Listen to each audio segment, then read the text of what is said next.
better at this than you were at school. Oh, damn straight. Yo, what up, everybody? Welcome back to the Heart of the 50 States. I'm quietly brilliant. I always like to give a shout out to my sponsors first, Tackle Box Studios and Midwest Lavish for keeping me fresh. Today, I'm honored. A Kansas City legend. You can argue with your mama. I'm here with Big Court and Rachel Renee. Yes. All right. Welcome to the Heart of the 50 States, y'all. Thank you for having us, brother. Can't say welcome home because this is your home. I'm not sure if it's she's your Kansas home. City. Oh, born here okay. too. Well, I welcome went to home. Sweeney and Brian in Truce. Yeah. Okay. And she's a halfie, I'm a because I halfie. had her when I was 16. So she was born here, but kind of grew up more in LA too. Okay. Yeah. You're here for the awards. Yeah. The ceremony. Yeah. Congratulations. Thank you. you. Appreciate Thank that. you. Yeah. Appreciate Salute. Thank you. Wanted to get you here, man, and kind of talk about where you all started for the youngsters that tune into our channel Yes, sir. that don't know Yes, who sir. Big Court is. Yeah. I started as court dog. Yeah. You know. So again, I'm from the 4 block, from the 40s, 64130, born and raised. I wrote my first rap in 1989 in middle school. At that time, I was heavily influenced by, of course, NWA, Eazy-E, Ice-T. Those were some of my biggest influences. And my cadence in the beginning was very much like Eazy-E's. Yeah. I wasn't doing nothing but mocking him. And so, I grew up where, I'm an only child. So it's one of the things where I always tell people I was raised on love, not survival. Education was a focal point in my household. So even though we're in the hood, there's still, like, my grandmother used to make me read the encyclopedia, the dictionary, and then she would quiz me on the words. So a lot of time that's where people kind of mention my vocabulary. That was just Automatic. Yeah. And then it's kind of intrinsic too. And so, because I come from educated people as well, but I couldn't even speak like Ebonics or broken English. I couldn't speak grammatically correct in my house. If I said ain't, my grandmother, she was kind of like she was Bugetto, what you like to call Bugetto. Yeah. She was like Lena Horne back then, and she would be like, darling, we do not speak like that. Ain't is not a word. She would correct me. I couldn't speak like that. But, so man, I had an awesome childhood, bro. I ain't even gonna lie. It really wasn't until of course, the 80s. So now you got the crack coming in, the gangs. I literally watched the neighborhood kind of turn. You know what I'm saying? And, it's a thing because, I tell, coming from the hood, we're not all inherently prone to criminality. No, we're not not, at all. born Not like at that. all. It's a learned behavior, and you adapt to your surroundings. So that's kind of what it was for me. So the environment started becoming hostile. So if niggas can really keep it 100, a lot of us, made choices and, got into different things out of fear, because I come from the era where you getting, niggas jacking for Jordans and starter coats and shit like that. For sure. So you see someone else getting victimized, and so you say you don't want to be victimized. You're fearful. Yeah. So then what you do is you tool up or do what you got to do to protect you.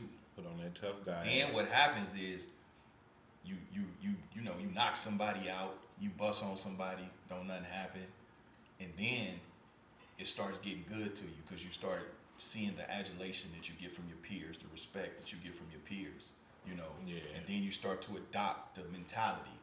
And so now you start perpetuating that same element that you was probably fearful of. So now you start becoming a problem. Yeah. And that's what happened with me. I started becoming part of the problem. But luckily, I got jammed up at an early age, so I went to jail at 15. Yeah, so that was kind of like a turning point for me. How long was you locked up? So, I was in I was a juvenile. Yeah. So that year, matter of fact, my mother had the newspaper article because I was in the newspaper because this was 91. at that time, Missouri was trying to figure out what to do with juvenile offenders that commit adult crimes. Yeah. You know, so they were going to certify me, they were trying to figure out if they wanted to give me what they call juvenile life. Keep me in juvenile, send me to McCune's until I was 18, and then send me to prison. Or send me to prison at 15. You know, because I had armed criminal action, weapons charges, burglary, attempted murder, shooting into an occupied dwelling, unlawful use of weapon. I had like 3 pages on my shit. Right? We had a wild summer. You know what I'm saying? We had a wild, because what we used to do was we used to rob gun stores. That was our thing. You know, and pawn shops. You know, we didn't do the civilian shit. You know, I wasn't into robbing houses and civilians and shit like that. We hit businesses, you know. And so you got to think, I'm 15 with, you know, automatic weapons with the price tag still on them. I can't make that up, literally. I had ARs, I had Tauruses with gold trigger, gold hammer, I had Glocks, we had all that shit. But what happened was we hit successful licks, but we had one minor oversight. We wasn't old enough to buy bullets. So we didn't have no fucking bullets. So, you know what I mean? This is a true story. This is all public record. So then we hit another gun store to get the bullets. You know, that's a true story. We hit the same gun store. So we ended up getting jammed up. And so that was really my turning point, you know, because it was like when I was sitting in jail, I was like, damn, okay, this is that other part of it. You know what I mean? I don't really like this. I don't like confinement. You know what I'm saying? I didn't like that. And then I find out she's on the way. You know what I'm saying? And that's the turning. She's on the way, point. right? So I end up copping to like 3 of the charges. The state took me from my mom, made me go live with my dad on 40th and Monroe. And then I was on house arrest for like 10 months. And then I went to Northeast. Yeah. So, you know she's on the way. Yeah. What triggered in your brain like I gotta make things change around here? Other than her, you know she was coming. Again, I think it's coming from good stock and that good background. I was never a born to lose ass nigga. Like, even though I'm playing the game and I'm in this environment, in the back of my mind, I still know it's something more for me. Yeah. I really do. You know what I'm saying? So I'm committed to the bullshit now, but I'm kind of like, I'm passing through. You know what I mean? I hope I don't die in these streets. You know what I'm saying? I hope I don't get a life sentence, but, you know, so that's where I really start taking the music serious. And this is in high school. And then I met Cisco, who, you know, your partner Aaron, his brother. We met at Lincoln my freshman year, you know. So I started taking the music really serious because I used to write poetry. You know, I always excelled at English and literature, you know, and I could write really well. Encyclopedia. Yeah. And so I would write my mother poems and shit. So I think it was a natural, you know, just transition to go in some type of, you know, written expression with rap. You know what I mean? Yeah. So when I'm gonna tell you what it was too. Shout out to Vel Bacardi.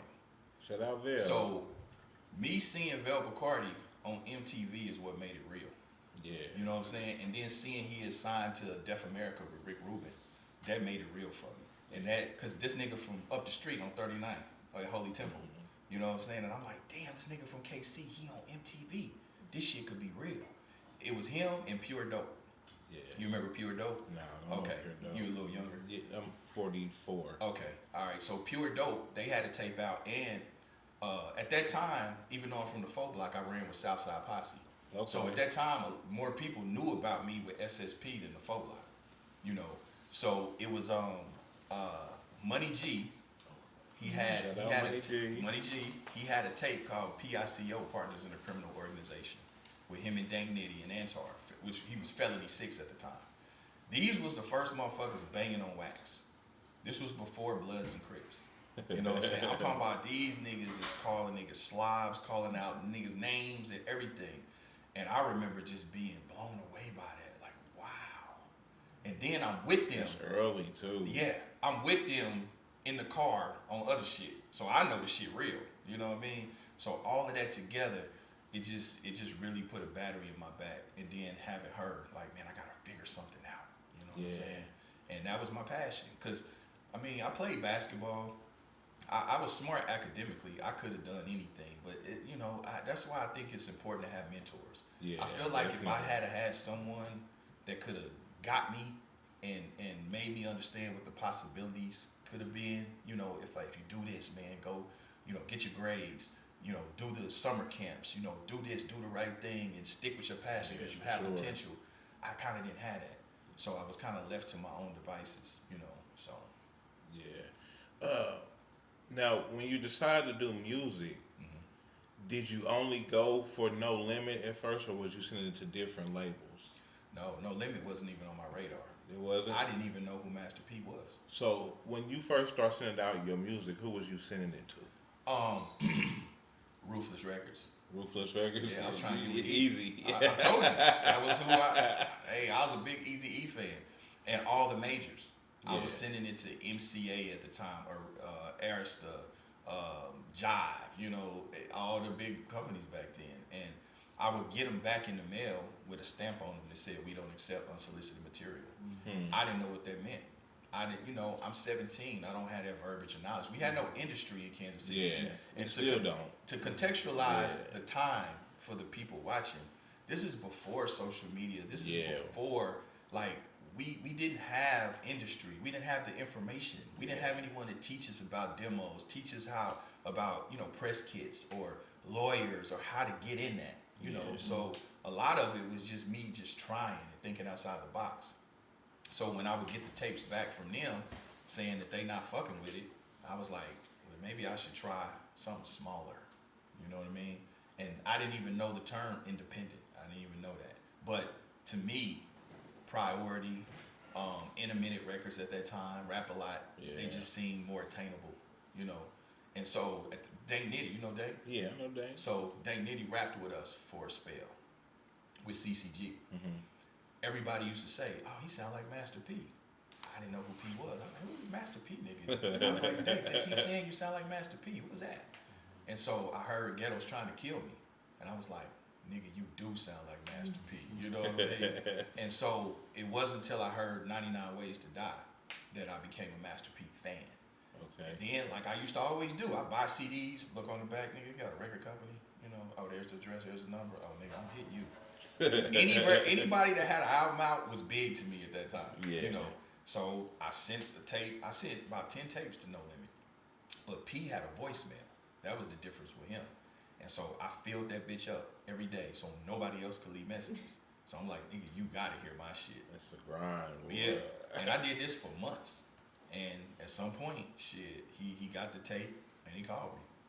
That's dope. And so you actually signed a record deal I with did. No Limit. Mhm. How many? So how did your deal look? So my history with No Limit is interesting. So Cisco, who we had, P and Cisco were meeting for the first time we met. I talked to P for months before we went to Cali, right? Mhm. So we had already forged a relationship. We had rapport. Well, him and Cisco were meeting for the first time when we all met. Mm. Cisco was my partner, but Cisco was different. You know what I'm saying? Cisco, he different. P different too. Yeah. When I tell you the motherfuckers didn't like each other out the gate. Out the gate. They just did not mix. They did not mix at all. And so P used to tell me, man, little red nigga gonna get you killed. You know what I'm saying? You need to quit hanging around that. But I'm kidding. We and then I come from gang culture. Yeah. So I'm like, nah, bro, that's my partner. You know what I mean? So we recorded a whole album with No Limit called 100% Gang. And by the way, just for the record, we are the first rappers to bring a gold plaque back to Kansas City. Yeah. That's on the record. That's not me. That's the RIAA. You can look it up. Down South Hustlers went gold in '96. Yeah. Check your You know, facts, people. yeah. You don't believe me. Now, if I could be wrong. I don't think I am, but I don't know of another rapper that got a gold plaque or was a part of a gold or platinum album at that time. Yeah.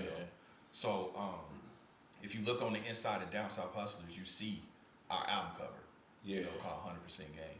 And so, but the album never came out because P and my guy, they just didn't click. You know what I mean? And P offered me to go solo, and I just wasn't going to do it. You know what I mean? Like I was, we came together, we leave together. Now this is an 18-year-old mind. You know, That's of course, crazy too. of course, as I got, if I had been older, I would have made a different decision. Yeah. You know, I probably would have said, well, check this out, bro. Let me go ahead and do this. And actually, you can back me up on this. You know what I'm saying? And let me get in. And then once I build up, then, you know what I'm saying? That's probably how I did it. You know, but 18-year-old gang mentality, you know, nah. Yeah. With that process too, taking it back a little bit with like being from Kansas City, I can imagine, especially because rap's still new at that time. Mm-hmm. So just in general, what was the process of even making music and how difficult was it? Because like Yeah. you said, like if something, I'm still old enough to remember, like if I heard something on a CD, it was a big thing to me, That's a especially if fact. it had, That's you a know. fact. Yes. So Yeah. what do you think differentiated like you guys from so many other people who maybe didn't take that chance with music at that time? Man, I'll be honest with you, it was the dream. Mhm. We just chased the dream. We Yeah. really believed in it. You know, it was innocent back then. It was just a dream. Mhm. That's all I can say. So with that, you do whatever. I was just dreaming, bro. I was Right. just throwing shit against the wall and praying and hoping. Yeah. That's it. And So going to what you're saying, the difficulty to recording, like studios were super expensive back then. So you talking about reel to reel, Yeah. Tascam, ADATs, Alicia's ADATs. So studio time, we niggas in the hood, we still in high school, you know. So, but shout out to Cisco, cause Cisco finessed all of our equipment. You know, I'm talking about he jacked a bunch of niggas. It was actually a cat that got on my Facebook page like a few years ago and was like, hey, I like to think I had a hand in your success because I'm still waiting on that keyboard. This Cisco, you know what I'm saying? We needed that. You know what I'm saying? We needed that. So Cisco, he jacked, stole, robbed, did everything to get us a makeshift home. So we recorded the demo we sent to No Limit and everybody else. We recorded in my bedroom. We had a mic hanging from like the one mic shit they doing now. We was Yeah. doing that shit because that's all we had. And the thing about it, we didn't even have tracks. We had, and at the same time, it was sharpening our skills because he would have to do his verse and I have to stand next to him. And the minute that he stopped the chorus, I have to jump in there and do mine. It's all one track. So we got to get it right, the whole song. Yeah, no messing up. No messing up. You got to be quiet. Can't make no noises. You know what I'm Yeah. saying? So, you know, that it was very innocent back then. But it was difficult. But if you really want it, you'll find a way. Yeah. And that's what we did. Yeah, that's cool because I didn't know if it was like if everybody was going to Chapman at that time. Couldn't or if it afford was Chapman, really. man. Yeah, that was yeah. a pipe dream to Yeah. go to Chapman. No, our demos all came from home studios. Yeah, that's Good cool. That's shit. cool though. It makes it more Yeah. special, you know. Yeah, for You guys sure. really Yeah. did it, Styrofoam yeah. on the walls. Yeah. They would get the cup holders and Yeah. put that on We the even hand drew the little demo album cover. No you know what I'm way. saying? We Yeah. on that motherfucker looking like superheroes and shit. So, you know so what I mean? was it like? Did you guys dabble in mixing, or was it all? He did all of pretty that. rough? He did all yeah. that. Yeah, Cisco. He just had a talent for that. He was very techie. He produced all of our shit. I always give him the credit. He was the creative force of our group.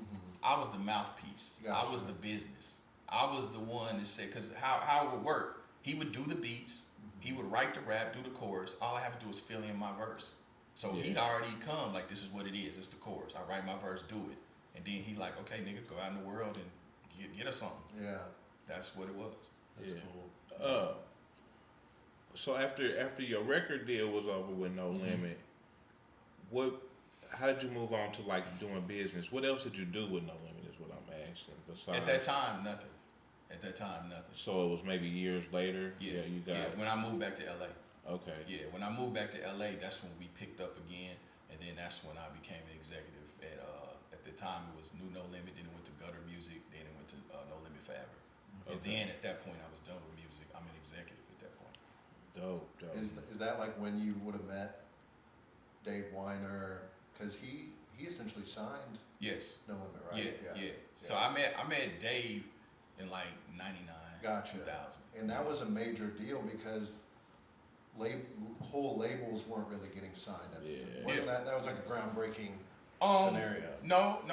That was kind of the gold rush. era, Really? Where, Gotcha. because that, shout out to JT, the bigger figure. He kind of ushered in Shout that out understanding. JT. Yeah. Fig was ahead. He was a kid ahead of his time. He And he got the was, game bro. from St. Charles, Uncle St. Charles, which is E40's uncle. Okay.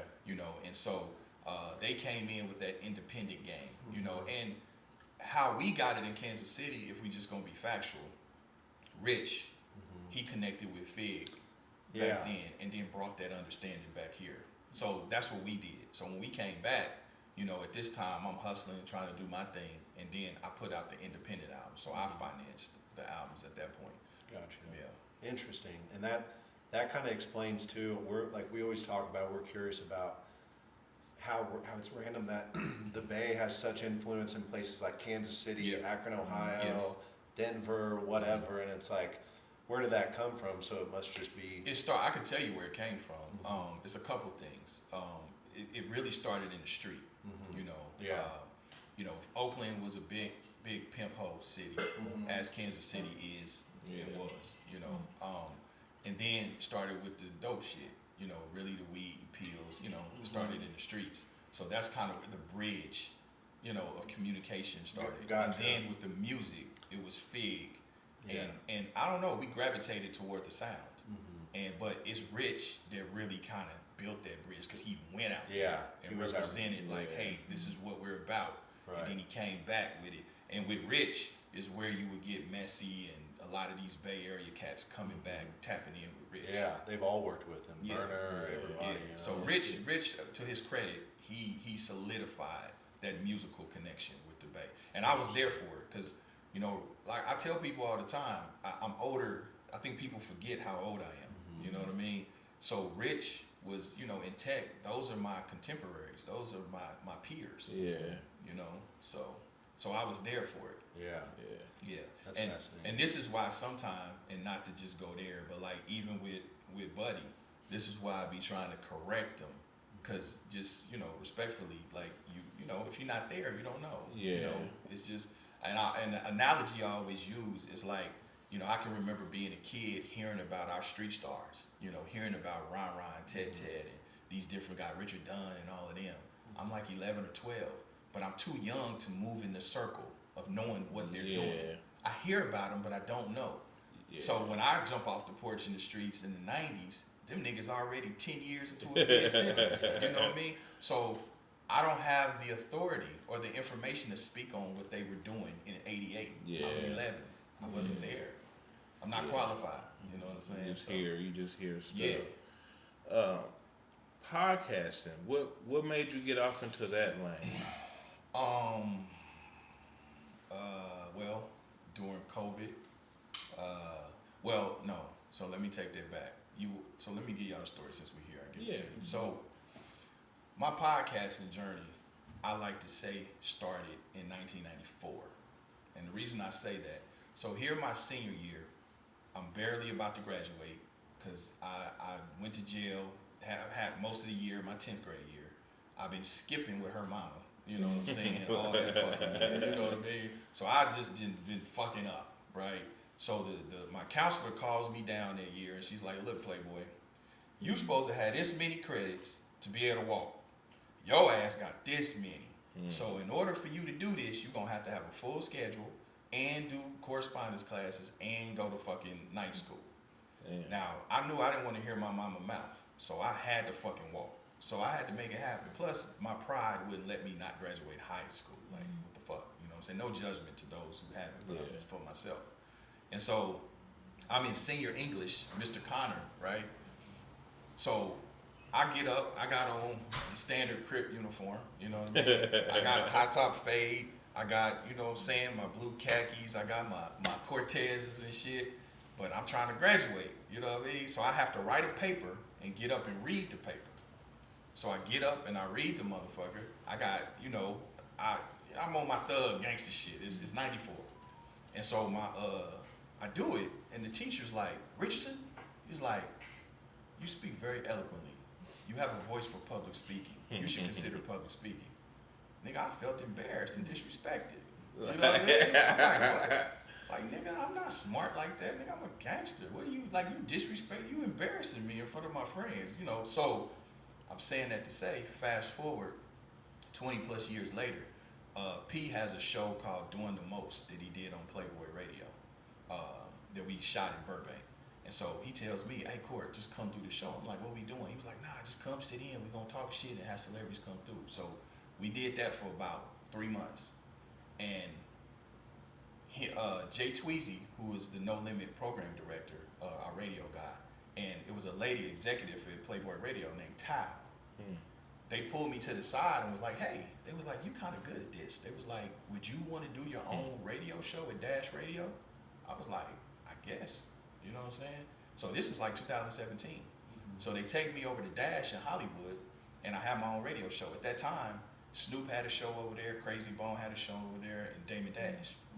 And so I had the Big Court and Lil Danny show. I didn't understand the business model of it, of how to monetize it. And then you got to understand, I was late to social media. You know, my niggas, some people got Facebook pages 20 years old. Yeah. I got on social media literally 9 years ago. And it probably wasn't until maybe 6 years that I started to kind of understand it. I hated social media. I detested social media. As people from our age Exactly. group Exactly. feel, Man, yeah. you know how much cool shit I did in the 90s? Yeah. But we didn't take pictures. Same You here. didn't do that. Because I Same want to be here. able to deny knowing your motherfucking ass. Yeah, You know what I'm saying? yeah. So I did the show at Dash Radio. It did good, but I couldn't figure out how to monetize it. So I just put it down. You know what I mean? So then, fast forward to the quarantine. I'm sitting up. I done watched every fucking thing on Netflix and Tubi. I'm bored, so I start scrolling YouTube. And so now I'm watching Gangster Chronicles, No Jumper. You know, I'm watching shit Yeah. now. And I'm like, huh. So my partner, producer Ken, I've been knowing him 20-some years. He's from SAC. You know, he's a producer in LA. And so sometimes we would talk on the phone and we would just start talking about our generation. Like, man, remember SIBO? Remember Mr. Doctor? Woo-woo? And it turned to a 2-hour conversation. Nigga just called to ask me a simple question. So I was like, man, let's do a podcast where we talk about our shit, the 90s, gangster rap. Let's just do that. That's how it started. Yeah. So as I'm watching other podcasts, I start seeing the interview model. And I'm like, damn, okay. I know a lot of celebrities. You know what I mean? Like, shit. So I just went through my Rolodex and just like, Michael J. White, can you come to my show? Sure. Jay Prince, can you come to my show? Yeah. P, you Let's free go. this day? Yeah. You know, excuse me. And everybody showed up. But those are relationships that I forged over the years. Yeah. You know?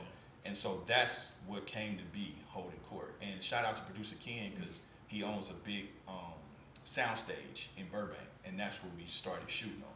So, nigga, I had to, you know, that was the other thing. People were so impressed when they came because, you know, I got the lit up floor. They done built me a whole set. I got, you know, 5 cameras and lights and shit, you know. Yeah. And he spoiled me with that because I didn't have to worry about sound and shit like that. So that's where it started. That's where Holdin Court started, you know. That's what's up, man. It's definitely a dope, and you have some of the best interviews on Thank you. there. I've studied before I jumped into this. I told you this on the phone. I studied Holdin Court and Inedible Arts. Indelible. That's my partner. Yeah. Great, dope ass Dope, podcast. bro. One of my Dope. favorites. Dope. Definitely my top ones when it comes to podcasts, especially Kansas City. Yeah, yeah. Who else are you working with in the city or trying to work with as far as like podcasts? Who's coming up next? Shit.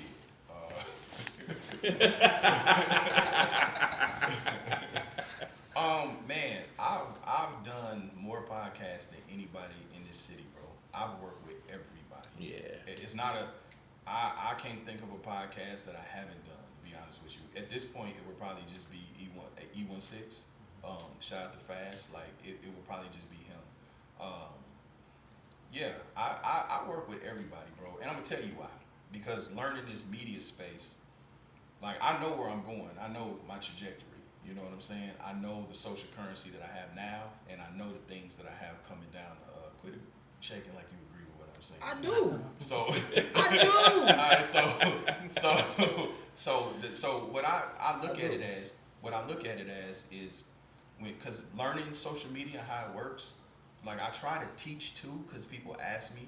So I'm like, dude, when I come to your platform, use my name and use the people attached to me as well, because that thrusts you into the algorithm, you know. So I try to teach them about SEO and the keywords, because it's all about the thumbnail and the caption, right? Yeah. So, and I know where I'm going. So when I really go here, I take you with me. You have a piece of me. So now when I'm in the media, you have an interview with me. And I only do that for Kansas City. Yeah. Now, mind you, I've done Real Life Street Stars. I've done No Jumper 3 times. Yeah. I've done a lot of big platforms. But I do it for Kansas City, and some don't even understand why I'm doing it. Because they'll be shocked. Like, damn, you really do my show? Absolutely. Yeah. You know, you don't get it now, but you will, though. Yeah, You know what I'm we saying? definitely up on the SEO keywords and hashtags yeah. and all that, bro. We know we know that that's a key part of this, and we try to give out as much game as we can I too do, on absolutely. here as well. Anything you got for anybody starting like in the music game? Any advice? Yeah, man, you gotta be passionate and committed to that shit. It's not easy. A lot of motherfuckers get into this music and this media shit thinking it's an easy buck and a quick lick. It's not. Yeah, It's not. They definitely do these days. No, you They have to be think it's committed easy. to it, bro. And then it's content. They see you before they hear you. It's content. Like, you can't just put a record out and be promoting your album cover. Nigga, you gotta show your personality. You gotta get involved with the national conversation. You know what I'm saying? Because people are more apt to share. Like Sauce Walker. I can't tell you a Sauce Walker song, but I know who he is from his content. You know what I'm saying? Yeah. So, like, Rob Star, she's good at that.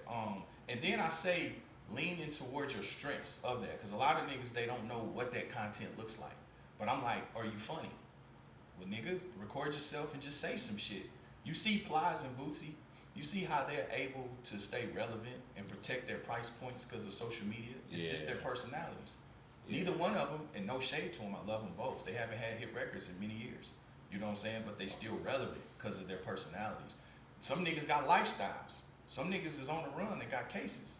Yeah. You know, shit, exploit yourself. You know, get up and show yourself. And then when you make sure your social media is open for business, you know, make sure all your social medias are uniform.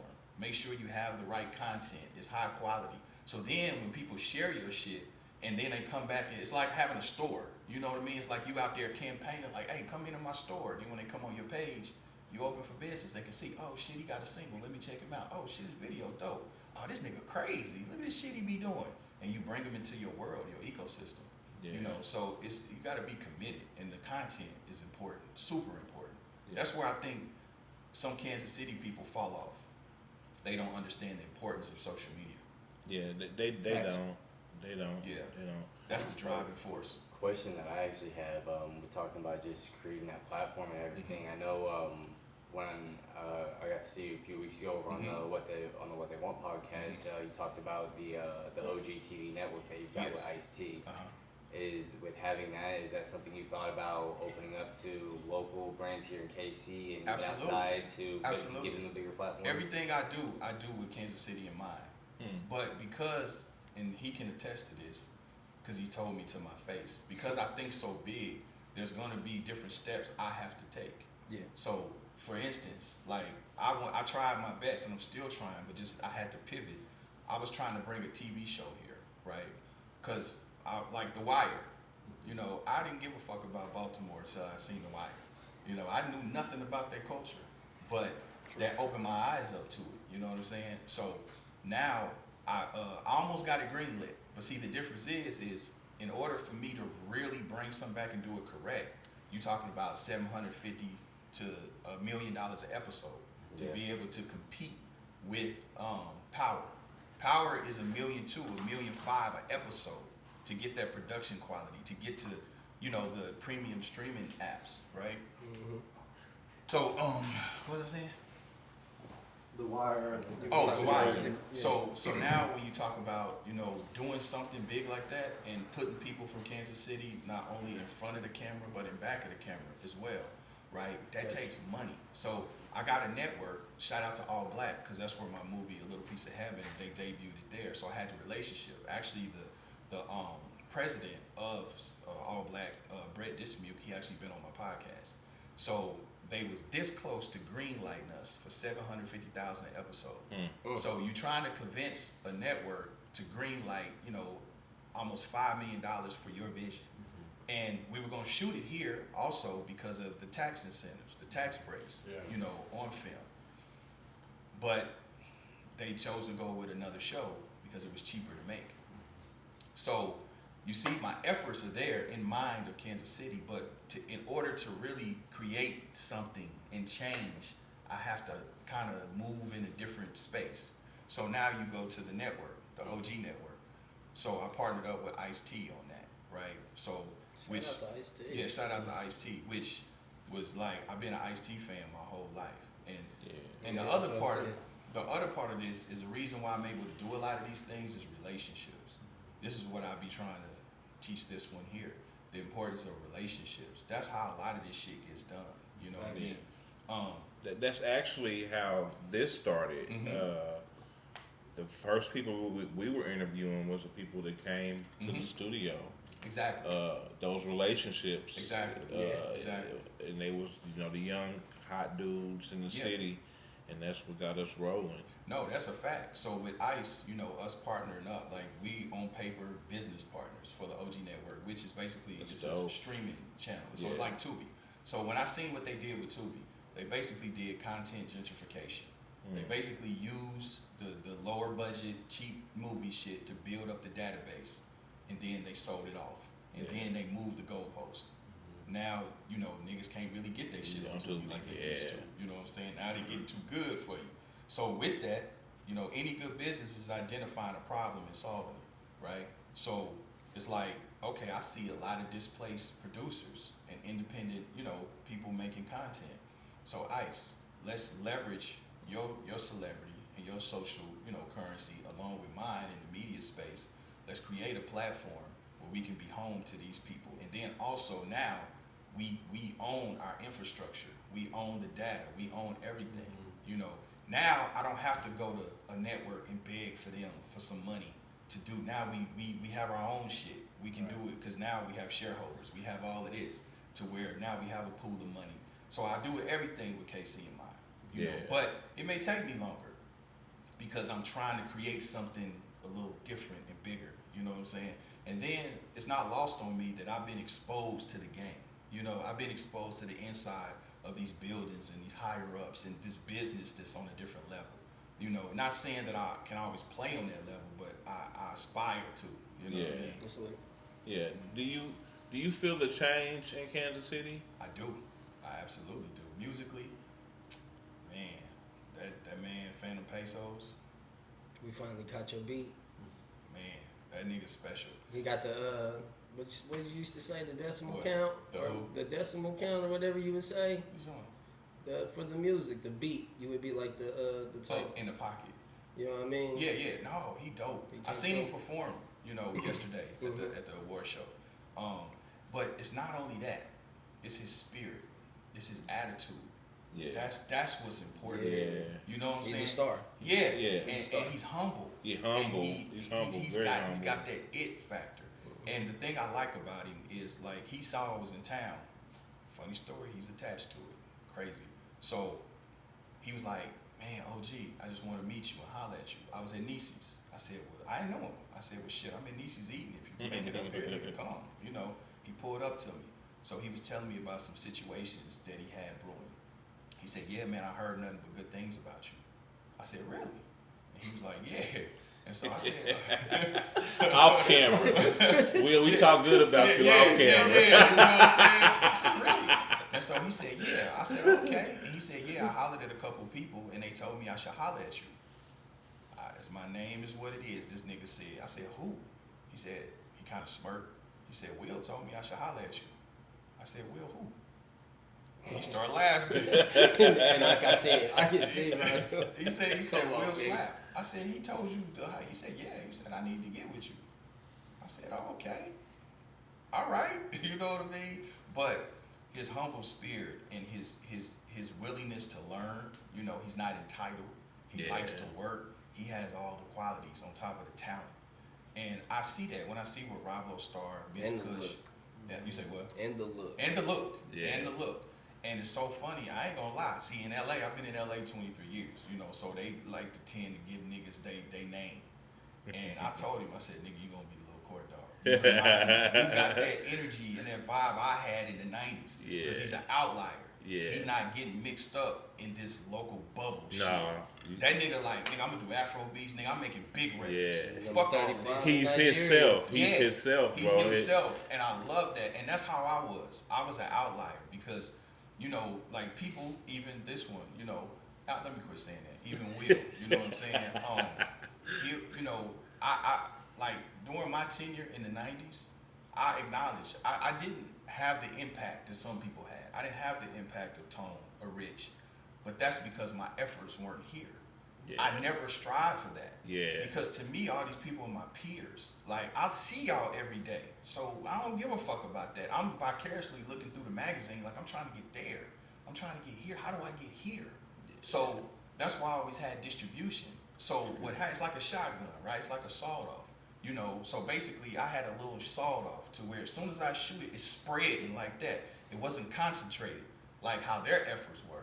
You know, they were doing consignment, selling out the trunk here. Nigga, I got distribution deal. So my shit is coming in with Jay-Z and them. Now, the bad part about that is I didn't have the resource or the know-how to know how to market it like that. Yeah. You know, so to some degree, yes, I'm making ground, but then I'm kind of ineffective too because I got 100 CDs sitting up in fucking Tacoma. And they don't know who the fuck I am, you know, and I ain't touching Tacoma, you know what I mean? So the shit is, them 100 I could sell right here, really, technically, you know what I'm saying? But it was always fascinating to me to get my sound scans every week. And it was the thing of discovery, because to me, I'm feeling like they're discovering us, right? So Right. I'm selling, you know, 400 units in Oakland from Rasputin's. I'm selling 300 units in Evansville, Indiana, which I don't even know what the fuck it is. I'm selling at Leola's in Omaha, you know, but it's discovery. I feel like we getting out there, we doing it, we being discovered. So I didn't concentrate on the city like that, you know, and this is why I was on a lot of compilations at that time out of town. I was on $1 Million Dream. I was on JT the Big. I was on a ton of shit back then. That was Brother Lynch. I was on a bunch of shit because I was trying to get out the city. Yeah. Yeah. Where did that, I guess going back again, but mentioning Lynch, where did you start to intertwine with like Tech, Lynch? Was that through like the, because it sounds like you took a little bit of a different path. I did. You Yeah. met back up after Yeah. moving and Yes. stuff? Okay, Yeah. gotcha. Yeah, you talking about with who? With Tech and, No. Power. So I've been knowing Tech since the early 90s. Gotcha, okay. Yeah, but okay. the thing about it, because kind of hood shit, right? Mhm. The 50s and the 40s is still a world apart. You know what I mean? And then he was on the blood side, Yeah. you know. And you guys are around the same age too. He's a then. little bit older. Okay, gotcha. But I ran with Crips. Yeah. Though it wasn't nothing, but you know how it is. It's just kind of like, nah, we cool, but y'all over there. Yeah. You know what I'm saying? You know, we kind of Yeah. owe it to ourselves, right? Yeah. In the 40s, you know how it is, nigga. You can be in the 40s, that's its world. You kind of just migrate in the 40s. You in the Yeah. 30s, you in the 30s, nigga. You know what I'm saying? 50s. So 50s. we just never really, you know, it was always cool and respect, you know, but yeah. But yeah, but then like with P Mhm. and Dave, Yeah. and then there's a Yeah. connection there. Yes. Were you part of that? Yeah. All? So Okay. in '99, I met Dave. Yeah. I was still in contact with P, Yeah. even though we wasn't necessarily doing business at that time. Uh-huh. I'll be 100 with you.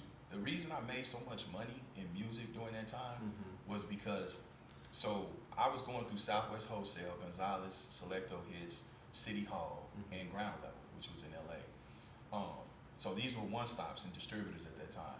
Well, with Southwest Wholesale, which they are not around haven't been for many years, they were in Houston.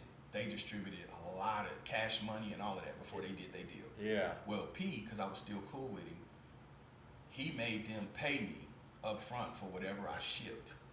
So you know this game. Yeah. You know this Definitely. game. Yeah. So now you got to think, I'm 18, 19 doing this, and I'm fronting. I'm able to muster up $50,000, $60,000. Yeah. So, because back then, manufacturing, I'm manufacturing through Rainbow. Remember Rainbow?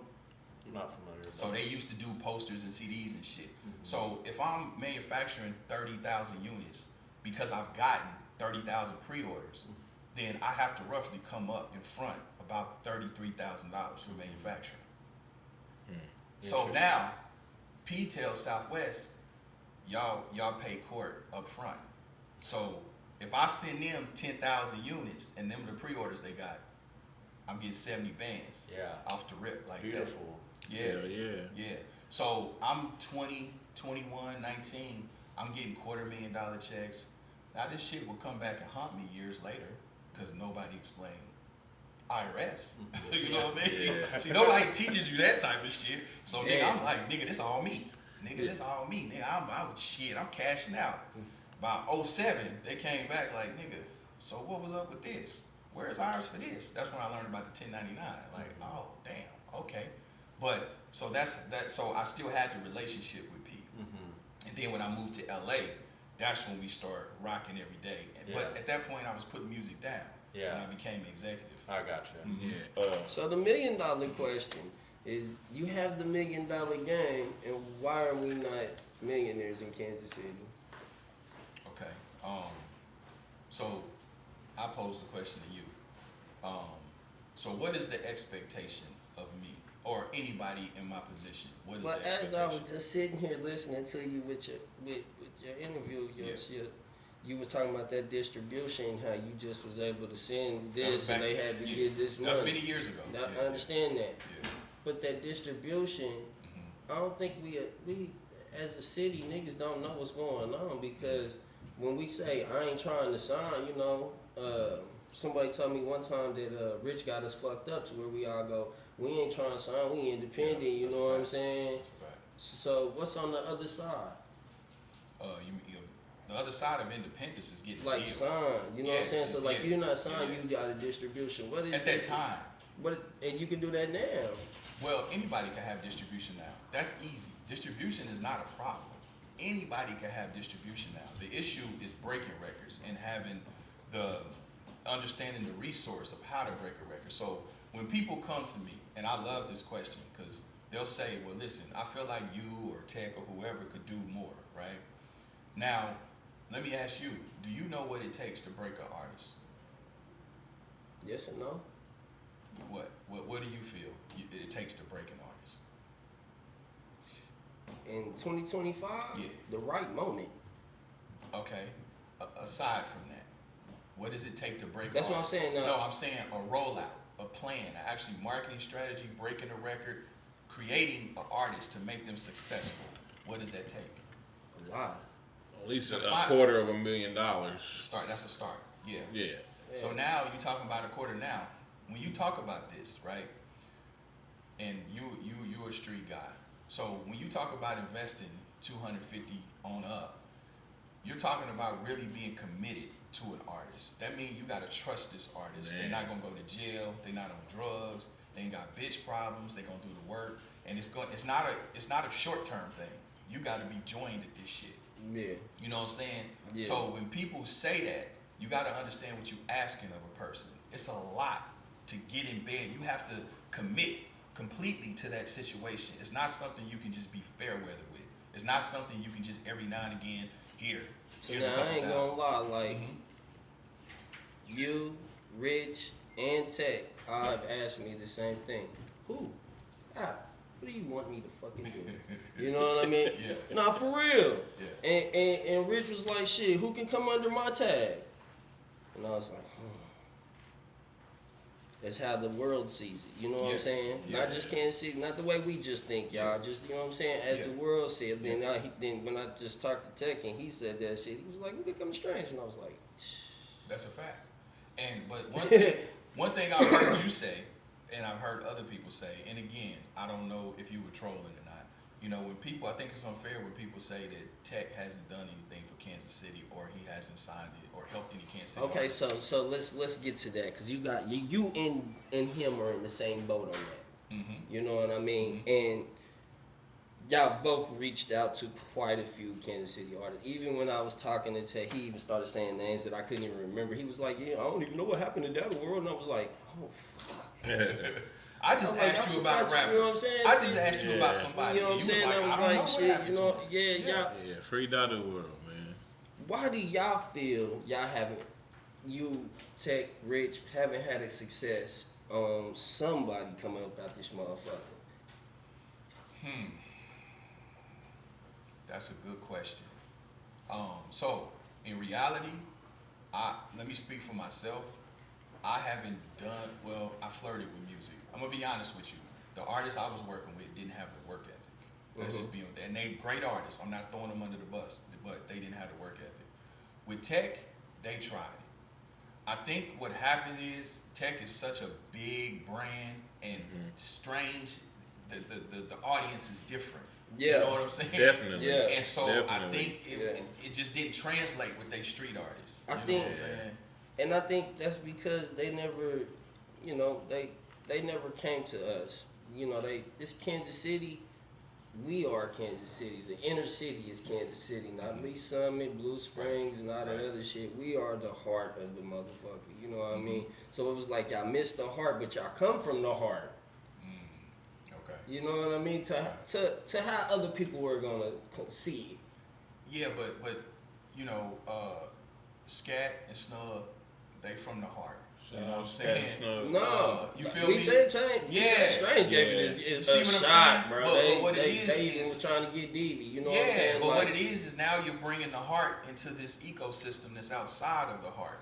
But it's like that. It's like they never try to help the heart though. You know what I mean? It's like you got this over here, and that's Yeah. already established. Yeah. So let's establish this over here. But don't they? But isn't that trying to help the heart by having Snug and Scat and Big School and them? Isn't that trying to help the heart because they're from the heart? But they're not putting no money into them. They're not putting nothing into them. You know, only thing I ever I seen don't from know, them. but I don't know.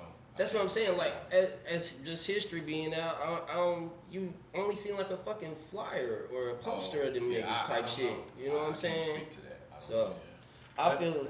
The thing I was going to say about that, even having worked there, was strange. It's super hard to get, and this isn't like I'm not saying this in a bad way.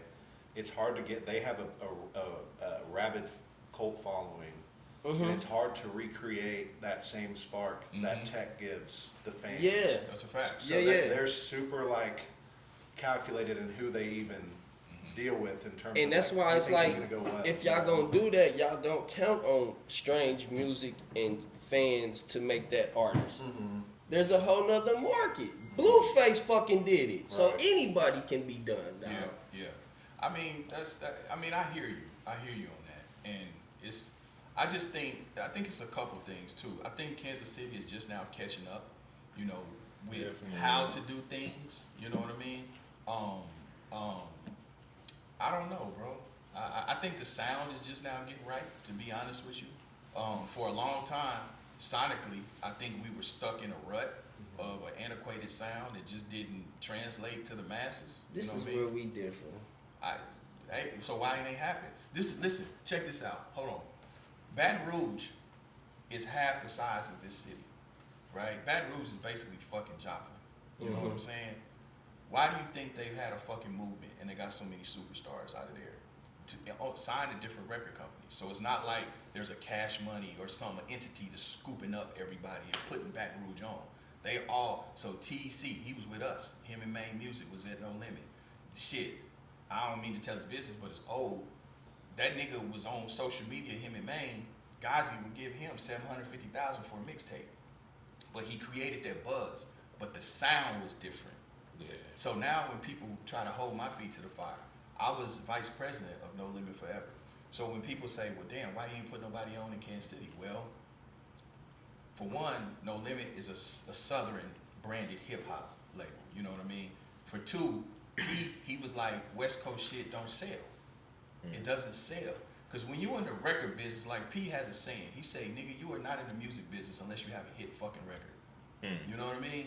So you trying to get hit fucking records. You're not just trying to get the little money. And that's how record companies think. So now, you know, when you come to Kansas City, and if the sound is what it is, and it's like, nah, that ain't popping. So why Baton Rouge have a moment and we don't? Because we don't have no unity. They don't either. They do None of them too. niggas like each other. They don't, None of them. All them niggas funk. They created a sound though. They Yeah, that's created what I'm a saying. sound. But they the got that, sound what's was- that dancing the sound shit? was They on got that point. dancing shit It's the and all pocket. that. It's the pocket. Yeah. So what it is we was still on the ride and shit. You know, they was on this. They was on Turner. Yeah. And, And that then- was more in stride with what the masses And then want. you talking about Louisiana as a whole, because Yeah. they support each other. Like They don't, bro. The state of Missouri doesn't support each other. They don't. Yeah, they do. There's so much beef just even within the. What do you mean? The whole shit, the whole thing of Louisiana is playing NBA YoungBoy. NBA between NBA and Fredo. That's one. You know exactly. what I'm saying, Fredo? Exactly, nigga. I'm a resident of Louisiana. Like Good. for real. I know what's going on down there, my nigga. Like, no, it's as fucked up as here. The politics is even more fucked up because them niggas stepping on shit. I'm talking about Shreveport, Monroe. All them is gonna still rock with Baton Rouge over everything else. Okay. We have no St. Louis. Okay, We I don't see have what none of I that. see We what have a division actually, I because see what you're once saying. you get to Joplin on Yeah. past there, they rocking with St. Louis and Chicago and all Yeah, day yeah, music. yeah. Once you come this way, now you getting us in Yeah. Cali. In that respect, yes, you're correct. Yeah, You're correct. but the state of Louisiana has Yeah, unity. No, okay, I go with you on that. You're correct. Southern You're correct on love. that. They But don't at the bump same their time, music. but at Yeah. the same time, the music for them to have hit records had to go outside of Louisiana. You see what I'm saying? Yeah. So the sound was It different. can make that, because if I go visit And it's party Louisiana, music. I am going to hear So- your fucking but songs. no, It's but party so let's music. talk outside of Louisiana. They got platinum records You use Baton Rouge outside of as why do they make it out of Baton Rouge? Because the state of Louisiana they made has it unity. out. They got a sound. No, they made it out because of the sound and because the masses gravitated toward it, not just Louisiana. They couldn't make it different. Yeah. with just Louisiana. I really think Kevin Gates is a great example of that. For with sure. How For sure. he's done touch bases in Yeah. Michigan and Dallas Yeah. and Cali Yeah. and New York. Like he's Yeah. really he's in his Are early we albums. feel, He's it's, rocking, it's just in like early Memphis. albums, he's We rocking a feel KC them. hat. People, Yeah. you gotta, you know, the inner city. We're going to feel NBA YoungBoy. We're going to feel anybody talking about some shooting and you done came somewhere. But let me tell you this, yes, but it's how it's packaged too, right? So that's what I'm saying. It's a pocket. This is what I used to say on social media. Like, if you think about it, most of the if you go just go to the top selling shit and look at it and see how many West Coast sounding are selling. Like, I'm talking about big records. I'm not talking about people. Yes, you can build your little, following, but I'm talking about big records. The music industry is $1 billion business. Why not go after that? I'm not gonna be happy with just getting a couple 100,000. So at that time is what I'm saying. At that time, our sound hadn't evolved to where it would be appealing to the masses. We were stuck in the rut. Now that's changed. I feel like that's changed a lot. What in has the last changed couple about years. our music? Shit, Phantom Pesos, them people, they in a different pocket. It's now, Yeah. it's more, even The Marley. shoot 'em up, bang bang stuff is kind of slowly but surely Well, fading off. the shoot 'em up, bang bang is cool like drill music, right?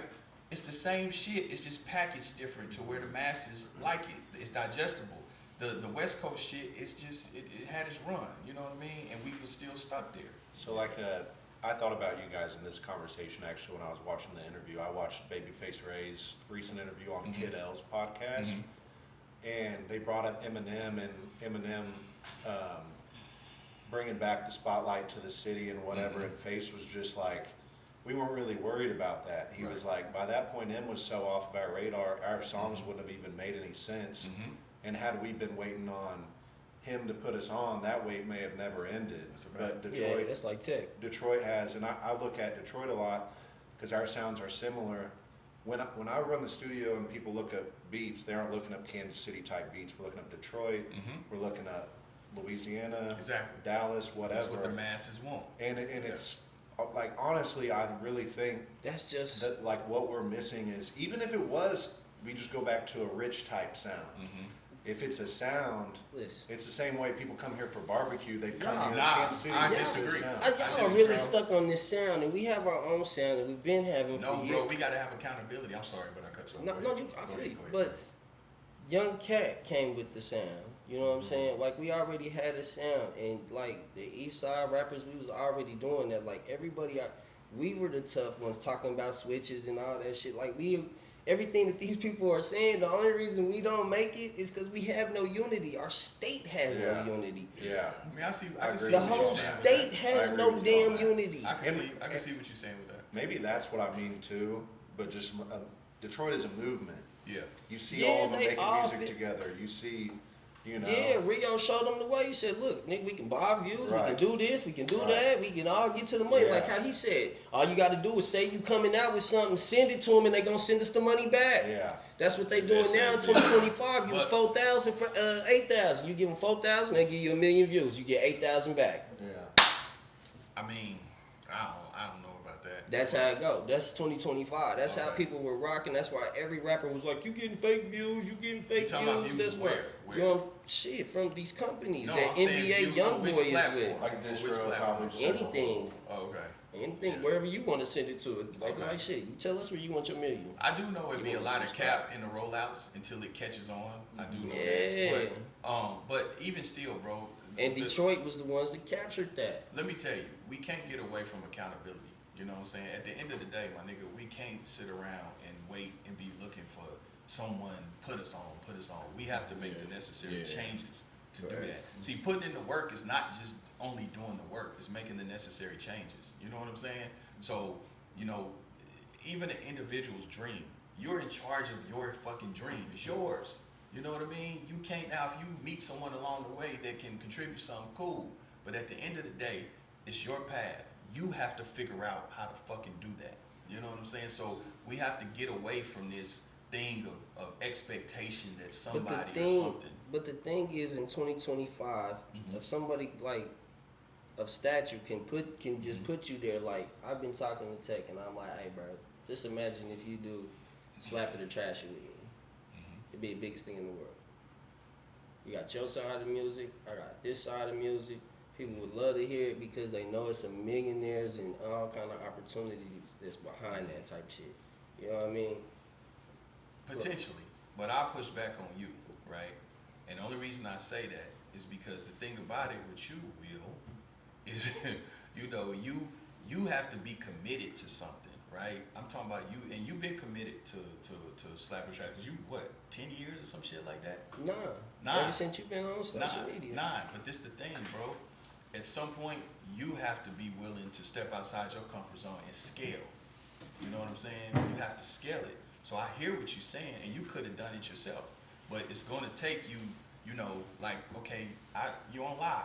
I've even heard you say, nigga, this live ain't really shit. Like, you know that, right? Yeah, no, you don't get paid for live. No, but not only not a penny. But not only the pay, the way that the platform is designed, even discoverability. You know, it's not meant for a platform to live on there. When you look at all the big platforms, you look at No Jumper, you look at Shannon Sharp, you look at $1 Million Worth of Game. They don't live on Facebook. Yeah. Just because of how the platforms are designed.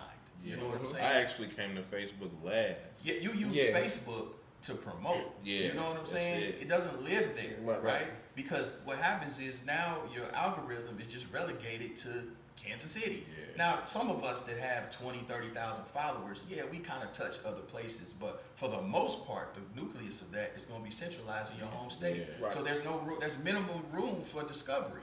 So really, we just talking to each other, you know? So now the necessary changes, you stepping it up, stepping the production value up, getting some cameras, taking it serious, you know, because I'm probably the first nigga that came to you about doing a show, right? I came to you and I looked you in your face and said, bro, let me produce a show for you, but you have to do everything I asked you to do.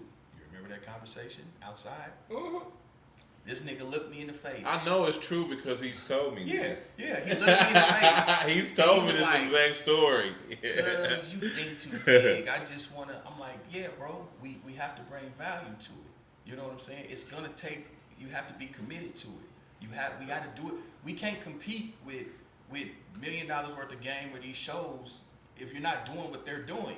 You know, at the bare minimum, even production. I still stand on it because you'll be like, it takes $1 million to do this. And I'm I didn't like, say that.